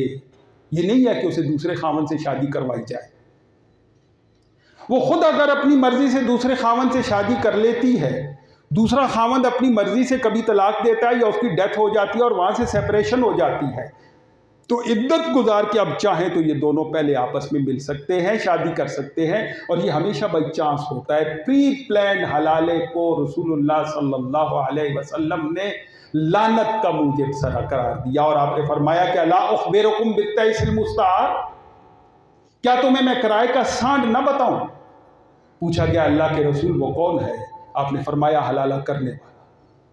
लान अल्लाहुल मुहल्लल वल मुहल्लल लहू, लानत है अल्लाह की हलाला करने वाले और करवाने वाले दोनों पर, जो इसके लिए प्लानिंग करते हैं। तो यहां वर्ड जो यूज हुए हैं वो थर्ड टाइम के हुए हैं, थ्राइस इन वन सिटिंग के नहीं हुए।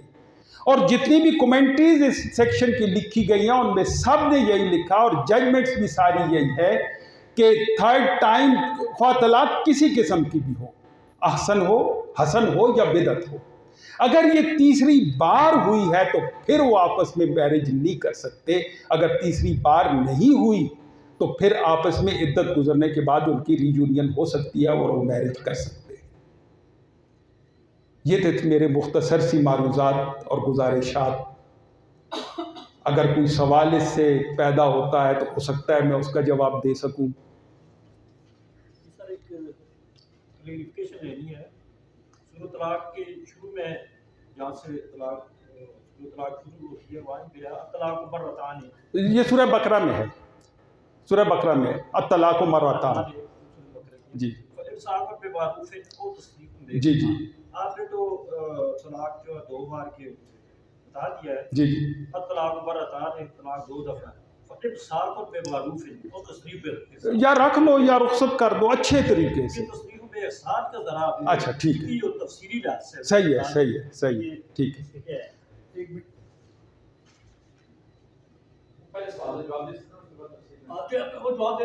अत-तलाक़ु मर्रतान फ़इम्साकुम बिमारूफ़िन औ तसरीहुम बिइहसान।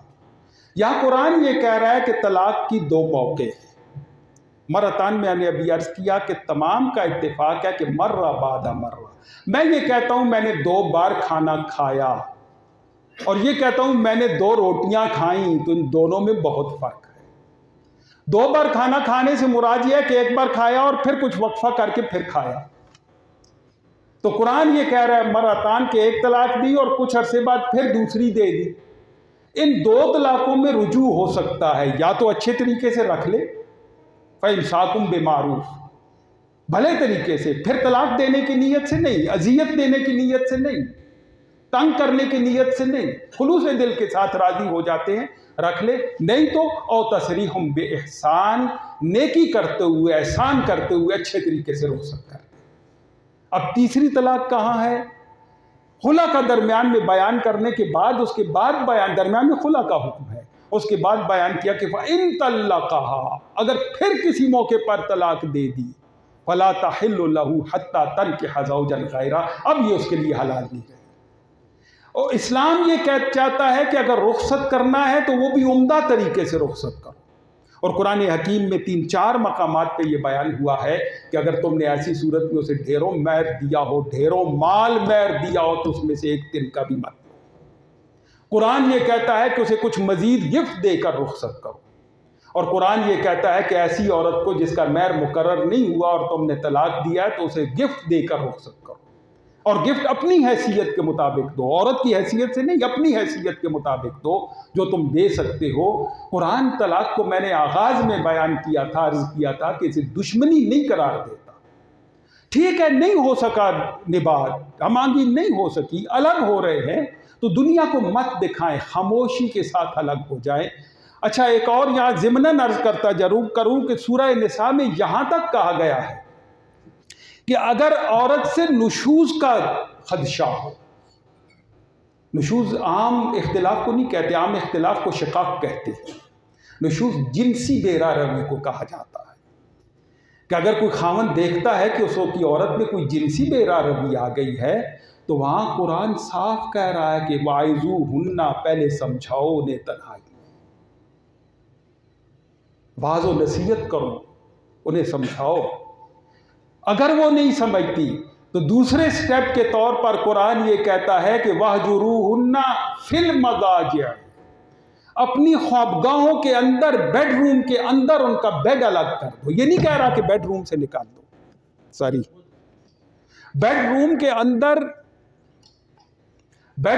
अंदर बिस्तर अलग कर दो, उनका बेड अलग कर दो।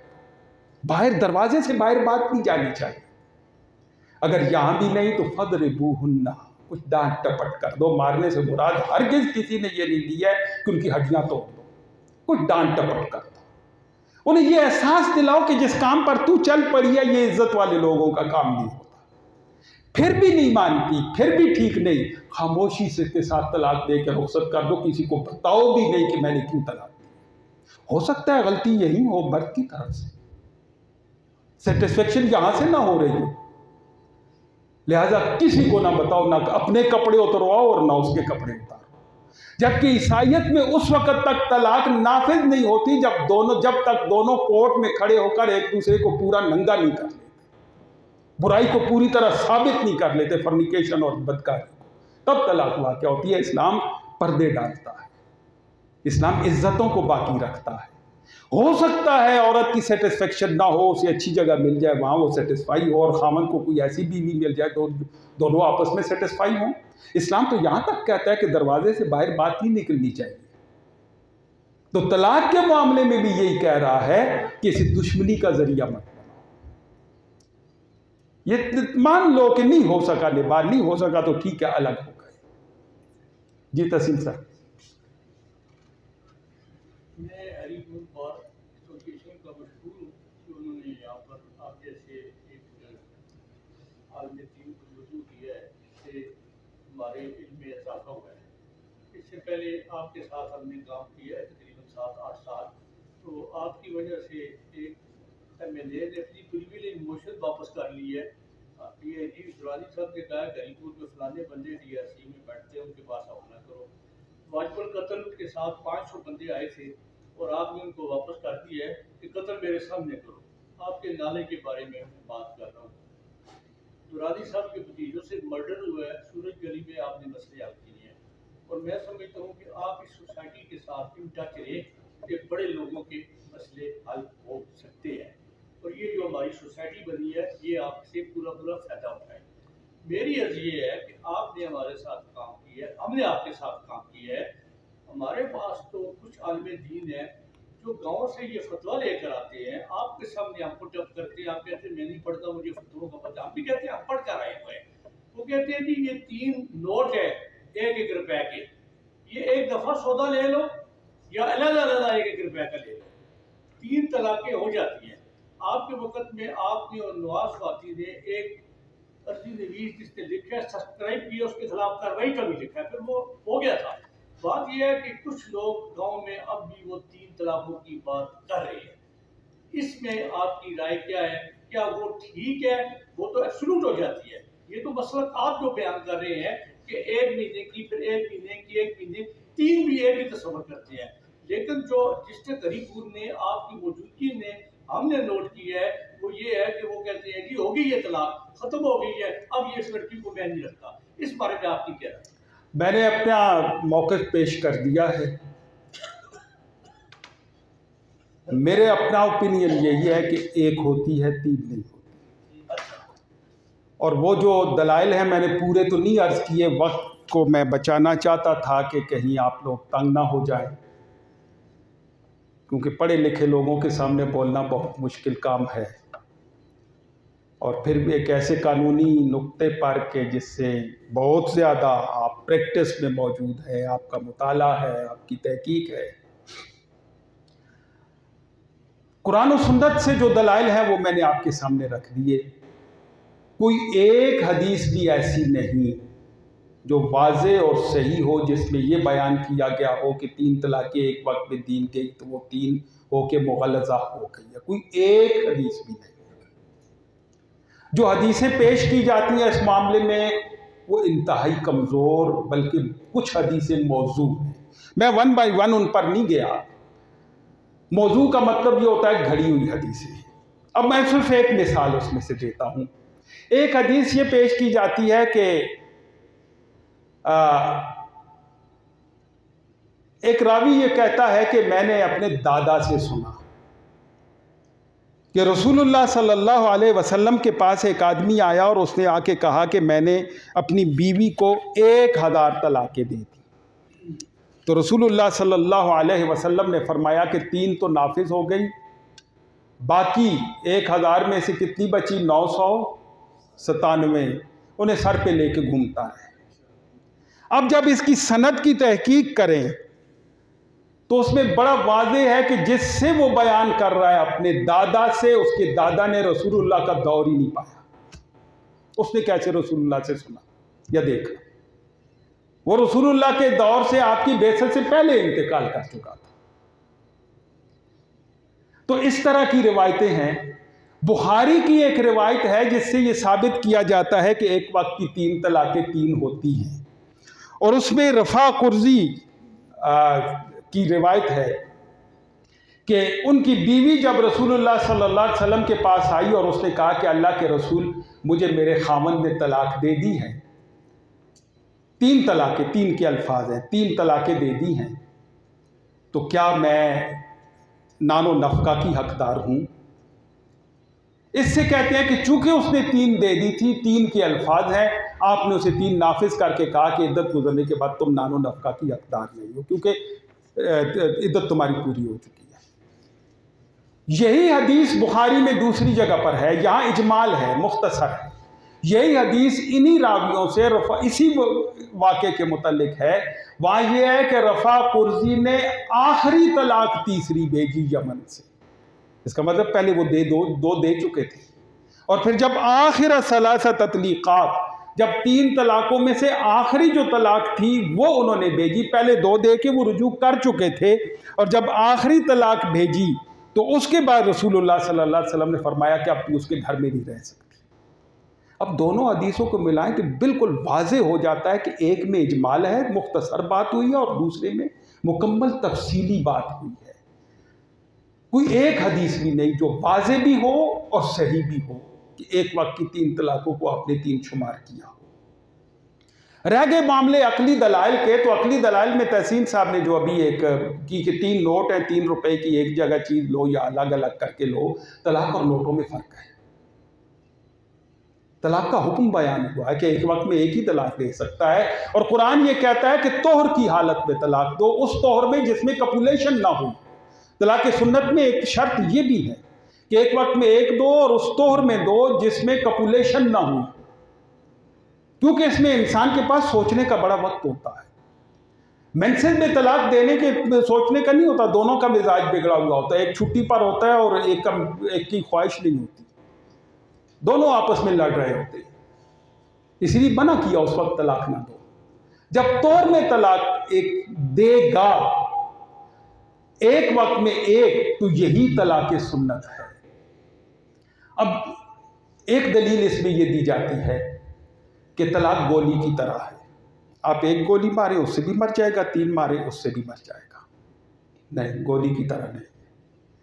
आप किसी को नशे में गोली मारे, मरेगा वो, नशे में तलाक दे नहीं होगी।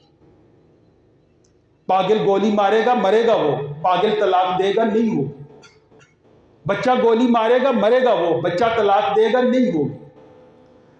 जो रात को ख्वाब में उठकर चलता है, जिसे अदराता हम कहते हैं, वो जाके किसी को मार देगा, वो मरेगा, अदराता उठ के तलाक देगा नहीं होगी। तलाक और गोली को आपस में कयास नहीं कर सकते। इसे कयास माल फारिग कहते हैं कि ऐसी चीज से कयास किया जा रहा है जिसका उसके साथ ताल्लुक ही कोई नहीं है। हाँ, कयास करना है तो नमाजों के साथ कीजिए। नमाजें 5 हैं और 5 औकात में है। अगर कोई शख्स सुबह के वक्त 5 नमाजें पढ़ ले तो कोई मुफ्ती ये फतवा नहीं देगा कि 5 हो गई, कहेगा 1 हुई है, 4 जाया गई है तुम्हारी, वक्त आने पर 4 फिर पढ़ो, एक एक करके। तलाक का वक्त मुकर्रर कर दिया गया। सूरह तलाक में वाज़े कह दिया गया कि या अय्युहन नबी इज़ा तल्लक़्तुमुन निसा फतल्लिक़ूहुन्ना लिइद्दतिहिन्ना वक़्तुल इद्दा। क्या नबी जब तलाक दो बीवियों के, रसूल सल्लल्लाहु अलैहि वसल्लम ने कभी तलाक नहीं दी, आपको मुखातिब करके उम्मत को कहा गया है कि जब तलाक दो बीवियों के, यानी उम्मत से ये कह दो कि जब तलाक दो बीवियों को तो इस तरह दो कि इद्दत शुमार हो सके। और मैंने अभी अर्ज किया कि एक वक्त 3 तलाकें देने से भी इद्दत शुमार नहीं होती। किस तलाक से इद्दत शुमार करेगा आगे? मेंसेस में देने से भी इद्दत शुमार नहीं होती, प्रेगनेंसी में भी देने से इद्दत शुमार नहीं होती। तो जब इद्दत शुमार करनी है तो एक तौर में एक ही तलाक है, फिर दूसरी अगर देना चाहता है तो दूसरे तौर में जो तलाक अहसन का तरीका है, दूसरे तौर में दूसरी तलाक दे दे। फिर अगर तीसरी देना चाहता है, उसने फैसला कर लिया कि मैं इसे हमेशा के लिए ख़त्म ही करता हूँ, करना नहीं चाहिए, दरवाजे खुले रखने चाहिए, सारी ऑप्शन खुली होनी चाहिए। कभी वो वक्त आ जाता है कि दोबारा फिर आपस में मिलने की नौबत आ जाए। बच्चे होते हैं, बाद औक़ात बच्चे दरमियान में आ जाते हैं और कहते हैं माँ बाप को हम फिर मिला दें। तो जब तीसरी तलाक वक्त आएगा तो फिर तीसरी देगा।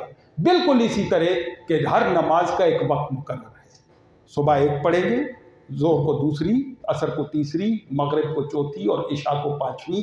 अगर 5 नमाजें सुबह पढ़ ली तो एक तो होगी, बाकी नहीं होंगी।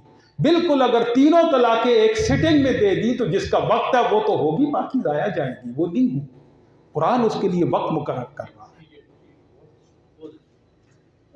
मेरा ये सवाल है कि हज़रत उमर फारूक रज़ियल्लाहु अन्हु के ज़माने से लेकर आइली कवानीन जब तक नाफिज हुए, उससे कबल उम्मत मुस्लिमा सल्लल्लाहु अलैहि वसल्लम में 80% लोग आइमा इकराम, इमाम आज़म अबू हनीफा रहमतुल्लाह, इमाम शाफी, इमाम मालिक, इमाम अहमद बिन हंबल रहमतुल्लाह अलैह, तमाम ने 3 तलाकों को तीन समझा।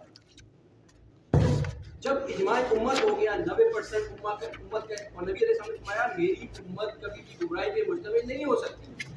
आपने फरमाया असम्बलियों ने आइन के अंदर डाल दिया जी। आप असम्बलियों में कौन लोग जा रहे हैं? चर्सी और मवाली तो हमारी असम्बलियों की मेंबरान है, ठीक है, और हम उनसे एक्सपेक्ट कर रहे हैं कि वो हमारे शरीयत, हमने तो देखना है हमारी उम्मत में जो आइमा थे। नबी अलैहि सल्लम ने फरमाया सबसे अफजल ज़माना मेरा ज़माना, फिर उनका जो ताबीन होता है, इन तीनों जो चारों आइमा हैं ताबीन में आ जाते हैं। उनको दीन ज़्यादा समझ आया या जवाद हबीब या आज के दौर के बंदों को ज़्यादा समझ आएगा? मैं ये कहता हूँ इजमाए उम्मत जब कायम है, आइली कवानीन से कबल हमारे बाप दादा जितने थे 3 को 3 समझते थे, एक गांव का बंदा भी यही समझता था। तो आज इजमाए उम्मत को तोड़ के उम्मत को एक तरफ लगा देना, ये बाकायदा अंग्रेज की साजिश हुई हमारी कवानीन के अंदर तब्दीली करने की। हम यहाँ ऑब्जेक्शन रेज न करें, अल्लाह के आगे जवाब दे होंगे। आइमा ने जो बात बयान फरमाई, इजमाए उम्मत आज तक उस पर कायम है। उम्मत मोहम्मद सल्लल्लाहु अलैहि वसल्लम के 90% लोग इस पे इजमा पे कायम है। तो इजमा ये कोई ऐसा नहीं है कि गांव में ये इजमा हुआ है, पूरी उम्मत का इजमा है। मेरा यही सवाल है कि एक तरफ इजमाए उम्मत और दूसरी आपका सवाल मुकम्मल हो गया। जी। अब मेरी गुजारिश है, मैंने अभी अर्ज़ किया था इजमा पर, इजमा वाक़तन हुज्जत है, लेकिन इसे साबित करना बहुत मुश्किल है। फ़िक़्ह हनफी को देखिए, इजमा की तारीफ़ पर मुत्तफ़िक़ कोई नहीं। कितने जूरिस्ट इकट्ठे होंगे एक जगह तो इजमा कहलाएगी उनकी राय। मुस्लिम हिस्ट्री में सबसे बड़ा इजमा एक ही हुआ था, और वो हज़रत अबू बकर सिद्दीक़ रज़ियल्लाहु ताला अन्हु की खिलाफत पर था। लेकिन उसमें भी एक आदमी निकल के चला गया था, वो 100% इजमा वो भी नहीं था, साद इब्न उबादा। आखिर वक्त तक बैत नहीं की और उठकर चले गए और उनका मैं नहीं मानता खलीफा। मैंने इजमा की तरफ इशारा कर दिया था कि अगर इजमा होता तो हज़रत उस्मान हज़रत उमर के फैसले के खिलाफ फैसला ना देते।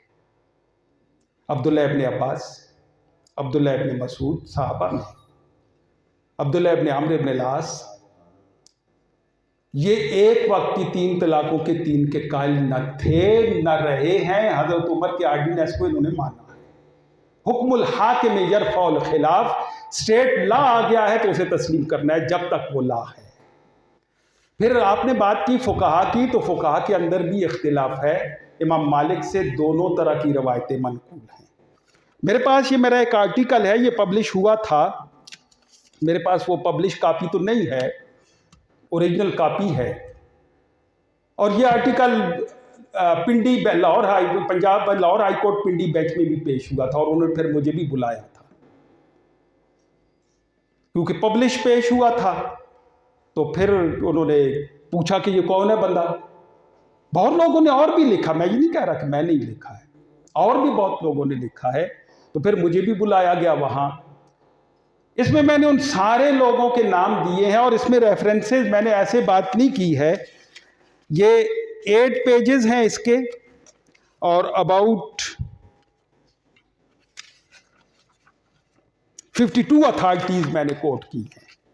8 पेजेस है पूरे आर्टिकल के, और 52 अथॉरिटीज़ हैं। उन सारे लोगों के नाम दिए हैं, फ़ुक़हा में, ताबईन में, सहाबा में, तबा ताबीन में, कि जो एक वक्त की 3 तलाकों को एक ही मानते थे, 3 नहीं मानते थे।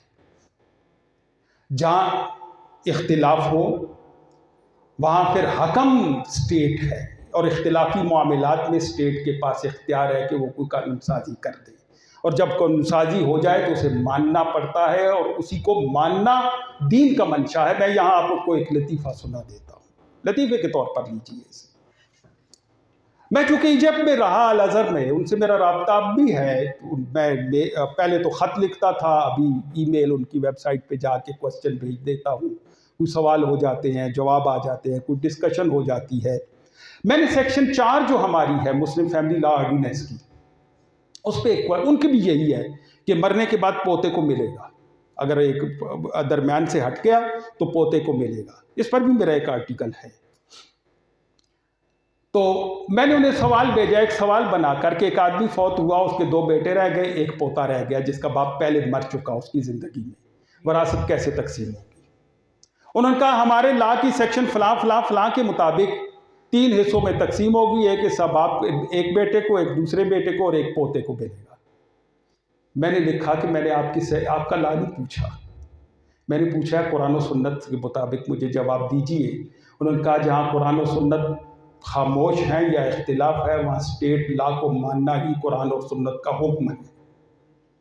हमारा ये स्टेट लॉ है और हम इसे मानते हैं, क्योंकि पोते की विरासत के मामले में कुरान में कोई बात नहीं। 3 तलाकों के इकट्ठा नाफिज होने में भी कुरान में कोई बात नहीं हुई। मैंने आगाज ही इसी से किया, और कोई एक हदीस भी नहीं जो ये कहती हो कि 3 तलाक़ें बैक वक्त दी जाए तो नाफिज होंगी। मैंने 2 शर्तें लगाई, कोई सही और वाज़ेह हदीस कोई एक भी मौजूद नहीं है जिससे ये साबित हो कि एक वक्त में 3 तलाक़ें दी गई तो वो तीनों की तीनों मुग़ल्ज़ा नाफिज होंगी। मसालिक का इख्तिलाफ है, और मसालिक के इख्तिलाफ में अगर स्टेट ने लॉ बना दिया तो स्टेट लॉ को मानना कुरान का मंशा है। रसूलुल्लाह सल्लल्लाहु अलैहि वसल्लम का फरमान है कि माता वलई सफ़ी उनुक़िही बैअतुन फ़क़द माता मैततन जाहिलिया, जो इस आलम में मरा कि जिसने नज़्म इज्तिमाई को तस्लीम नहीं किया। और हमारा नज़्म इज्तिमाई इस वक्त स्टेट पर मबनी है। वो जहालत की मौत मरा कि जहालत के दौर में कोई नज़्म इज्तिमाई नहीं होता था, हर एक अपनी अपनी बात करता था। लिहाजा स्टेट लॉ को मानना ज़रूरी है। आप लॉ बदल दीजिए। अच्छा, ये 1961 का लॉ, आप इसकी हिस्ट्री पढ़िए, ये असेंबली वालों ने नहीं बनाया। कमेटी जो बनी थी उसे हेड किया था डॉक्टर फजलुर रहमान ने, जो दुनिया का बहुत बड़ा आदमी था, बहुत बड़ा आदमी था। कनाडा से लाया गया था डॉक्टर फजलुर रहमान अयूब खान के दौर में। मैकगिल यूनिवर्सिटी में ये हेड था थायोलॉजी डिपार्टमेंट का। आपके सरसाला का रहने वाला है, बहुत कम लोग जानते हैं। हमारे काजी जमील उनके रिश्तेदारों में से है। लेकिन यहाँ से चूंकि वो चले गए, उसके वालिद देवबंद के फारिग थे, लाहौर में वो इमामत करते थे, वहाँ से वो पढ़ा, दीनी मदारिस से फारिग था, फिर PhD बहुत आगे तक गया, बहुत राइटिंग्स है उनकी। वो पहले इस्लामिक रिसर्च इंस्टीट्यूट के डायरेक्टर थे। जो कमेटी उनकी अंडर बनी उसमें अल्लामा असद थे मेंबर, सीरिया से। अल अज़हर के उलमा थे वो। आप इस हिस्ट्री पढ़ के देखिए, वो लिस्ट पूरी मौजूद है कौन कौन लोग उसमें थे। उलमा में मौलाना एहतशामुल हक थानवी थे, बहुत सारे और उलमा थे। इस कमेटी ने कई महीनों की डिस्कशन के बाद और फिर एक सवालनामा पब्लिश किया गया था अवाम के लिए, हर आदमी के लिए कि इसके जवाब दे। उनके जवाबात को सामने रख के सारी मुस्लिम वर्ल्ड के कानून को देखने के बाद ये ऑर्डिनेंस बनाया था। ये एक दरात में नहीं बना था। चूंकि अयूब खान की मार्शल लॉ था और उसमें ऑर्डिनेंस था और फिर बाद में इसे लॉ की शक्ल दी गई। अब ये मुस्लिम फैमिली लॉ ऑर्डिनेंस 1961 कहलाता है। अब 2-3 छोटी छोटी तरमीमें इसमें की गई हैं। बांग्लादेश ने अपने आज़ाद होने के बाद इसी को बैन इसी तरह इख्तियार किया है। इजमा नहीं है इस बात पर, और ये मेरा दावा है, इजमा नहीं है।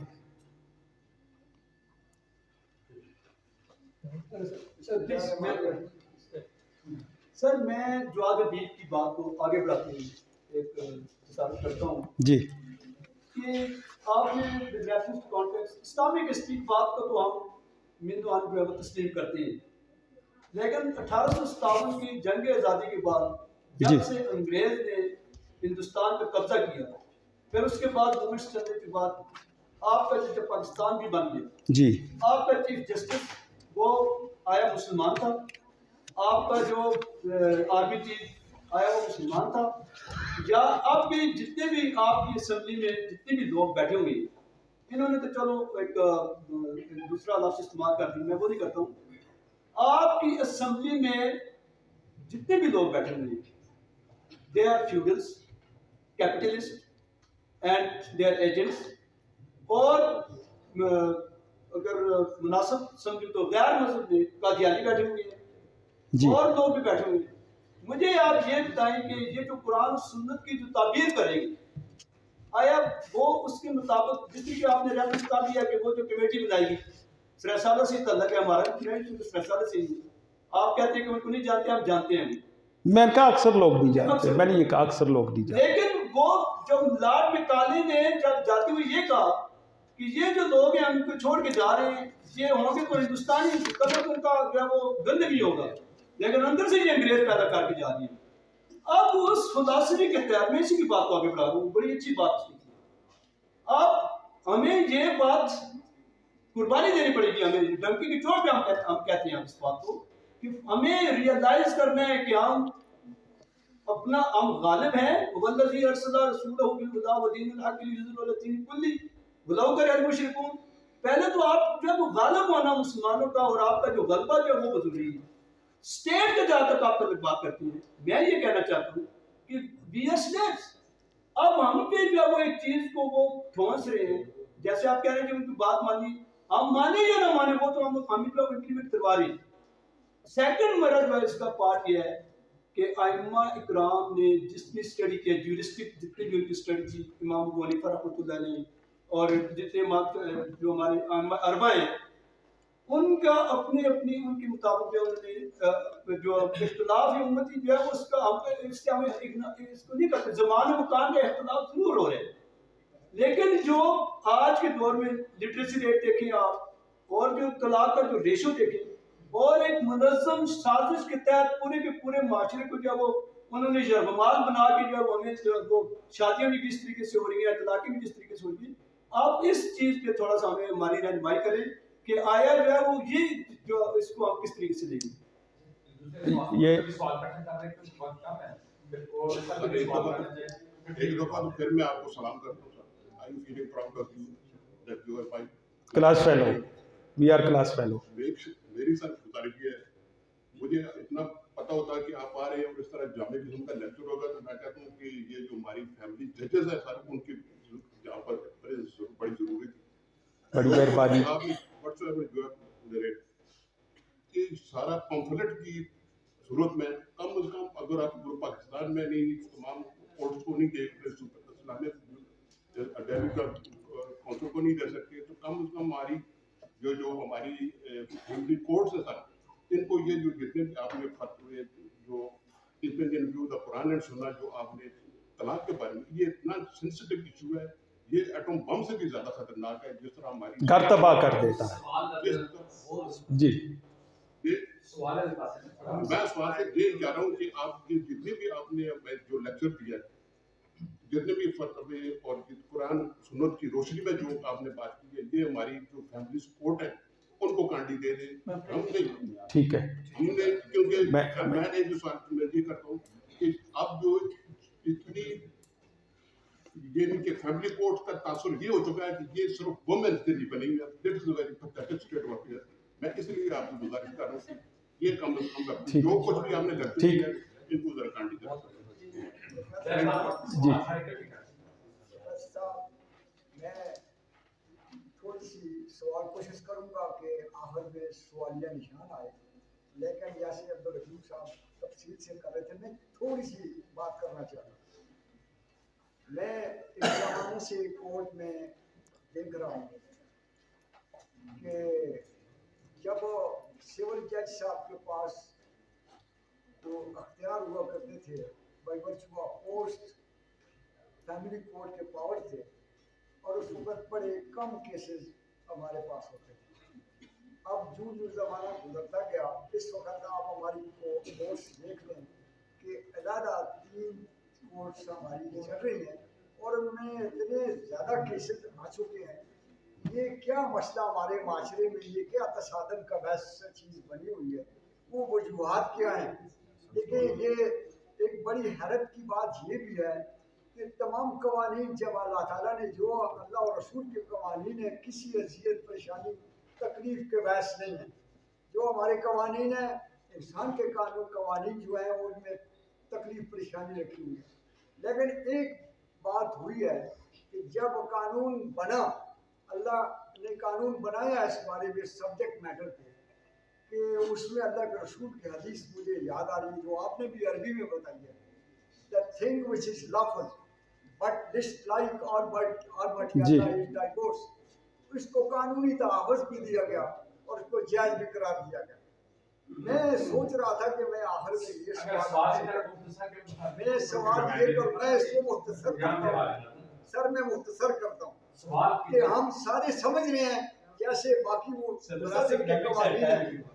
या शादी के मतलब का सिलसिला है, या आज तलाक के जो मसाइल हमारे सामने माशरे में हम सब देख रहे हैं, वकला जजेस और सारे लोग हम भुगत रहे हैं, तो इसका हल क्या है सर, किस तरह बचा जाए?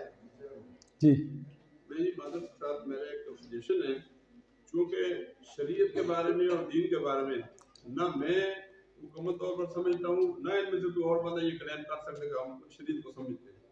और ये तलाक का जो मामला है ये प्योरली शरई मसला है। इसके अंदर मुज्तहिदीन या इमाम या उनके दरमियान अगर इख्तिलाफ था तो हम में से सब कोई किसी न किसी की मांग को फॉलो कर रहे हैं जी। तो यहाँ पे मेरी सजेशन ये है कि यहाँ पे जो उलमाए इकराम जो दीन को समझने वाले हैं उनके सामने अगर आप ये चीज पेश करें फिर बात बनती है। मेरे ये जी मैंने आपकी बात सुन ली है। मैं हकीम साहब से आगाज़ करता हूँ। हकीम साहब ने बड़ा जज्बाती, बड़े गुस्से में, बहरहाल मेरे दोस्त हैं इख्तिलाफ का हक हर एक को है, और मैंने अपनी सारी गुफ्तगू की बुनियाद कुरान और सुन्नत को बनाया है और कानून को उसके साथ जितना मैं समझा हूँ, क्योंकि मैं मुस्लिम फैमिली लॉ जितने भी है, इस्लामिक पर्सनल लॉज, ये 8 साल मैंने जस्टिस लॉ कॉलेज में पढ़ाया और अभी 2015 से मैं कायद-ए-आज़म यूनिवर्सिटी के स्कूल ऑफ लॉ में पढ़ा रहा हूँ, लॉ ऑफ इनहेरिटेंस और इस्लामिक पर्सनल लॉज। तो जितना मैंने समझा वो मैंने आपके सामने रख दिया है। इख्तिलाफ की गुंजाइश हर वक्त मैंने पहले भी कहा था, आगाज़ ही मैंने इसी से किया था कि मैंने ये कहता कि मेरी बात ये आखिरी और हतमी है, जो मैं समझाऊँ वो ये है। रह गया मामला इसका कि असम्बली में कैसे लोग हैं और कैसे नहीं है, तो वो हम भेजते हैं, मुजरिम हम हैं, हम भेजते हैं। दूसरी बात रह गया, मैं बताता हूँ, रह गया मामला कानून साजी का, तो आप ज़रा प्रोसीजर उठा के देख ले। कानून बनने से पहले कमेटियों में जाता है और इस्लामी नज़रियाती कौंसिल मौजूद है, पहले उसमें जाता है और वहाँ सारे उलमा हैं। और ये 1961 का जो लॉ बना, ऑर्डिनेंस बना, ये भी मैंने उलमा की कमेटी आपको बता दी थी कि सारे उलमा थे। अल्लामा असद से बड़ा आलम इस दुनिया में और कोई भी नहीं था और उन्होंने इसे बनाया था। मैं आपका शुक्रिया अदा करता हूँ जो आपने कहा, और मैं कोशिश करूँगा कि इसे फिर एक बार पब्लिश करवा दूँ। रह गया मामला आपने उनका, तो काजेज़ क्या हैं? तो काजेज़ ये है कि हम दीन से दूर हो गए। जुम्मे का इज्तिमा हमारे लिए एक ऐसा इज्तिमा है जिसमें तरबियत हो सकती है, और बड़े अफसोस से ये कहता हूँ कि जुम्मे के इज्तिमा में सब कुछ होता है, दीन की तरफ तरबियत नहीं होती। लोगों को ये मसाइल नहीं समझाए जाते और नहीं सिखाए जाते, ये वहाँ सिखाए जाने चाहिए। और आपने मोहतरम का जो सवाल है, आइमा में इख्तिलाफ है, जवाद हबीब का भी यही सवाल था। मैंने अब वो जगह मैं ये पैरा पढ़ के सुना देता हूँ। ये दुरुस्त है कि अगर किसी मसला पर इजमा साबित हो जाए तो वो दलील कती है, जबकि इस मसला में इजमा का सबूत महल नज़र है। अल्लामा इब्न हजर अस्कलानी ने उन लोगों पर इजहार ताज्जुब किया है जो कहते हैं कि इस मसला में कोई इख्तिलाफ नहीं। उन्होंने कई जलील क़द्र साहबा, आइमा और उलमा के अस्मा जिक्र किए हैं जो एक मजलिस की 3 तलाक़ों के एक रजी होने के फतवा देते थे। उनमें हज़रत Ali, Abdullah ibn Masud, Abdurrahman ibn Auf, Zubair ibn Awwam, मशाइख़ कुतबा में मोहम्मद इब्न तकी इब्न मुखल्लद और अब्दुस्सलाम खशनी, अता, ताऊस और आमर इब्न दीनार वगैरह शामिल है। ये सहाबा और ताबीन में नुमाइंदा लोग हैं। अल्लामा इब्न क़य्यम ने भी इस मसला पर इजमा की नफ़ी किया और कहा कि हज़रात इब्न Abbas, Ali, Abdullah ibn Masood, Zubair ibn Awwam, Abdurrahman ibn of, इकरमा, ताऊस, Mohammad इब्न इसहाक़, खल्लास इब्न आम्र, हारिस अकली, दाऊद इब्न अली और उनके पैरोकार, बाज़ मालकी, बाज़ हनफी और बाज़ हमली फ़ुक़हा का फतवा ये है कि एक मजलिस की 3 तलाक़ें एक रजी शुमार होती हैं। बर सग़ीर के बहुत बड़े आलिम गुज़रे हैं, फ़क़ीह गुज़रे हैं। अल्लामा अब्दुल हई लखनवी फ़रंगी महली दरस निज़ामी में पढ़ाई जाने वाली फ़िक़्ह की एक किताब है, उस पर उनका हाशिया है। उसमें उन्होंने बड़े वाज़े तौर पर शरह उसकी उन्होंने लिखी है, उसमें उन्होंने बड़े वाज़े तौर पर उन सारे हनफी फुक़हा के नाम गिनाए हैं कि जो एक मजलिस की 3 तलाक़ों को एक मानते थे। अब ये मैं नहीं कह रहा, वो किताब आप देख लीजिए। मैं आखिरी हवाला दे के इसे ख़त्म करता हूँ। वो अल्लामा इब्न अब्दुल हई लखनवी का हाशिया है, शरह है उस किताब पर।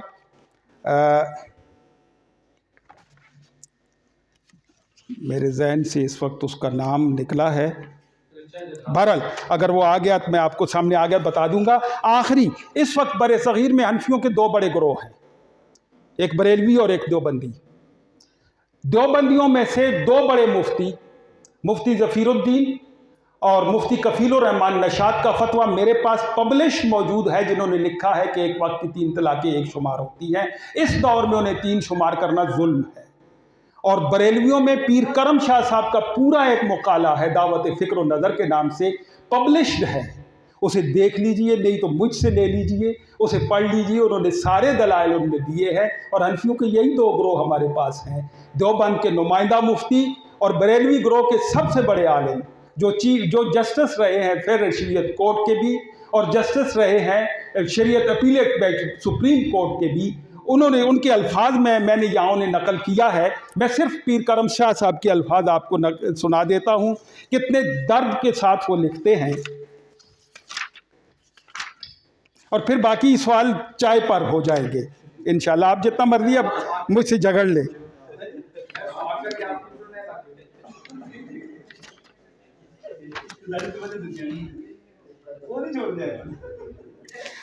अच्छा, ये देखिए, पीर करम शाह साहब बरहूम ने एक मजलिस की 3 तलाक़ों पर दावत व फ़िक्र व नज़र के नाम से एक तफसीली मुकाला सुपुर्द कलम किया है, जिसमें इजमा की नफ़ी इन अल्फाज में की है कि जिस मसला में हर ज़माने के आइम्मा इस्लाम इख्तिलाफ़ कर रहे हों, उसे कहना कि ये मुजमा अलैह है बड़े दिल गुर्दे का काम है।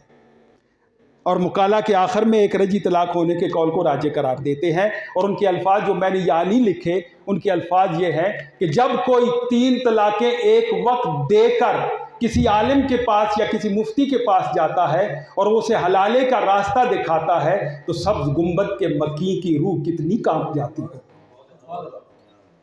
सर, ये अनशियों का क्या होता है? मैंने अभी अर्ज किया कि मसलक के इख्तिलाफ में कानूनी मामलात में स्टेट के पास अथॉरिटी है।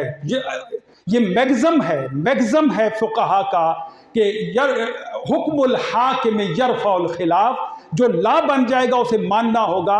अगर आपके मसलक के खिलाफ है तो ला को चेंज कर दीजिए, ला को चेंज कर दीजिए। सर, हमारे कानून में भी है कि फैमिली लॉज में जिस अपने फिक्र पे प्रिवेल करेगा, नहीं, कानून में मेरी नज़र में ऐसी कोई बात नहीं आई। फैमिली लॉज जितने 1961 के इस ऑर्डिनेंस से रेगुलेट होते हैं। आपकी बड़ी मेहरबानी। और मैं आखिर में माजरत के साथ, जनाब तहसीनुल हक साहब ने जो 2-3 बातें की, मैं माजरत से के साथ, मैंने जो कुछ किया इनकी सुपरविजन में, इनकी क़यादत में किया। और ये जो कुछ इन्होंने कहा, मैं नहीं चाहता था कि तूने ये क्या गज़ब किया, मुझको भी फाश कर दिया। मैं इस हैसियत में आना नहीं चाहता। माशाल्लाह जी, ये थे जी डॉक्टर प्रोफेसर साहब जो अपने कीमती इल्म के ज़रिए आप सबके इल्म में इजाफा कर रहे थे। अब मैं आखिर में जनाब सदर district bar association Alipur Khurshid advocate साहब से इल्तमास करता हूँ कि रोशनम पर आएँ और अपने ख्यालात का इज़हार करें। एक सेकंड, बस ठीक है। अच्छा, औज़ु बिल्लाहि मिनश शैतानिर रजीम, बिस्मिल्लाहिर रहमानिर रहीम।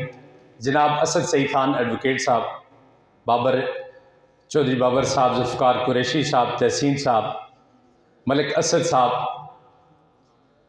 ज़िया अब्बास और जितने ख़वातीन मेम्बरान डिस्ट्रिक्ट बार यहाँ पे मौजूद हैं,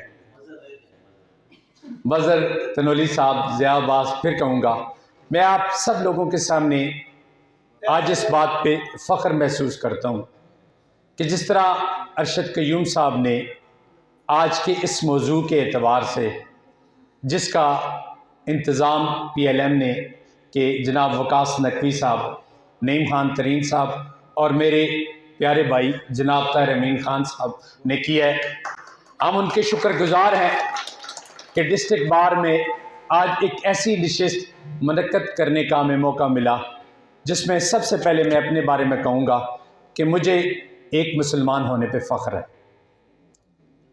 और इस्लाम के आज के इस मौजू के बारे में आज के हमारे जो मेहमान ख़ुसूसी मेरे भाई अरशद क़य्यूम साहब ने जिस तरीके से ये कहा कि इस्लाम एक वाहिद मज़हब है जिसने हर किसी के हकूक़ के बारे में एक वजाहत की है, और जो मगरब का एक प्रोपेगेंडा इस बारे में है कि इस्लाम औरत के हकूक़ के बारे में इतना वाज़ेह नहीं है।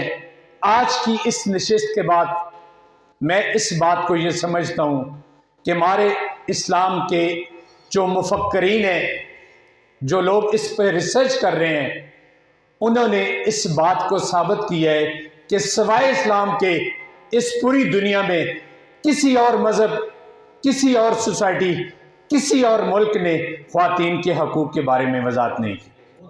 और मुझे इस बात पे भी फ़ख्र है कि डिस्ट्रिक्ट बार हरिपुर ने वो बार है कि जिसने KPK बार में इस मौजू पे इस सेमिनार को और आज की इस मौजू में मैं ये समझता हूँ जो लोग यहाँ पे मौजूद हैं उनकी कोई ऐसी तशनगी नहीं रही होगी कि जो इस मौजू के एतबार में जो सवालात और जो मसाइल हमारी बहनें, ख़वातीन मेंबरान और हमारे फैमिली कोर्ट के इंतहाई वकला जो फैमिली कोर्ट में इस किस्म की वकालत करते हैं, जिनमें मलक असद साहब मौजूद हैं, मैं ये समझता हूँ कि बहुत सारी जो उनके जहन में सवालात थे, आज उन सवालात के जवाब उनको डिस्ट्रिक्ट बार हरिपुर के इस नशिस्त में मेरे ख्याल में मिल गए होंगे। मैं अपने तमाम भाइयों से ये उम्मीद करता हूँ कि आइंदा भी इसी किस्म की नशिस्त के बारे में या किसी हवाले से, किसी प्रोग्राम के हवाले से अगर कोई प्रोग्राम करना चाहें तो डिस्ट्रिक्ट बार हरिपुर की काबीना, जिसमें हमारे सेक्रेटरी साहब, नायब सदर साहब, जॉइंट सेक्रेटरी साहब और लाइब्रेरी सेक्रेटरी साहब मौजूद हैं, उन सब का तावन आपके साथ होगा। ये बार आपकी है, ये तमाम मामलात आपके हैं। आप इस हवाले से जब भी हमें आवाज़ देंगे, हम आपके सामने बिल्कुल आपके साथ शामिल होंगे। आज के इस प्रोग्राम की इफादियत इंशाअल्लाह ताला आपको आने वाले वक्त में नज़र आएगी। मैं इंतहाई मशकूर हूँ PLM का और अपने आज के इस प्रोग्राम में शिरकत करने वाले तमाम वकला भाइयों का कि उन्होंने इस प्रोग्राम में वक्त निकाला, और मैं ये समझता हूँ कि इस नशिस्त को, इस प्रोग्राम को सुनने के बाद वो ये महसूस करेंगे कि आज का दिन, आज का ये वक्त जो उन्होंने यहाँ गुजारा है वो उन्होंने बहुत कुछ हासिल किया होगा। और आखिरी बात ये कहूँगा कि उन्हें मुसलमान होने पर और उम्मते नबी होने पे आज इंशाअल्लाह ताला अपने ज़मीर को अगर झंझोड़ेंगे तो फ़ख्र महसूस होगी। बहुत शुक्रिया।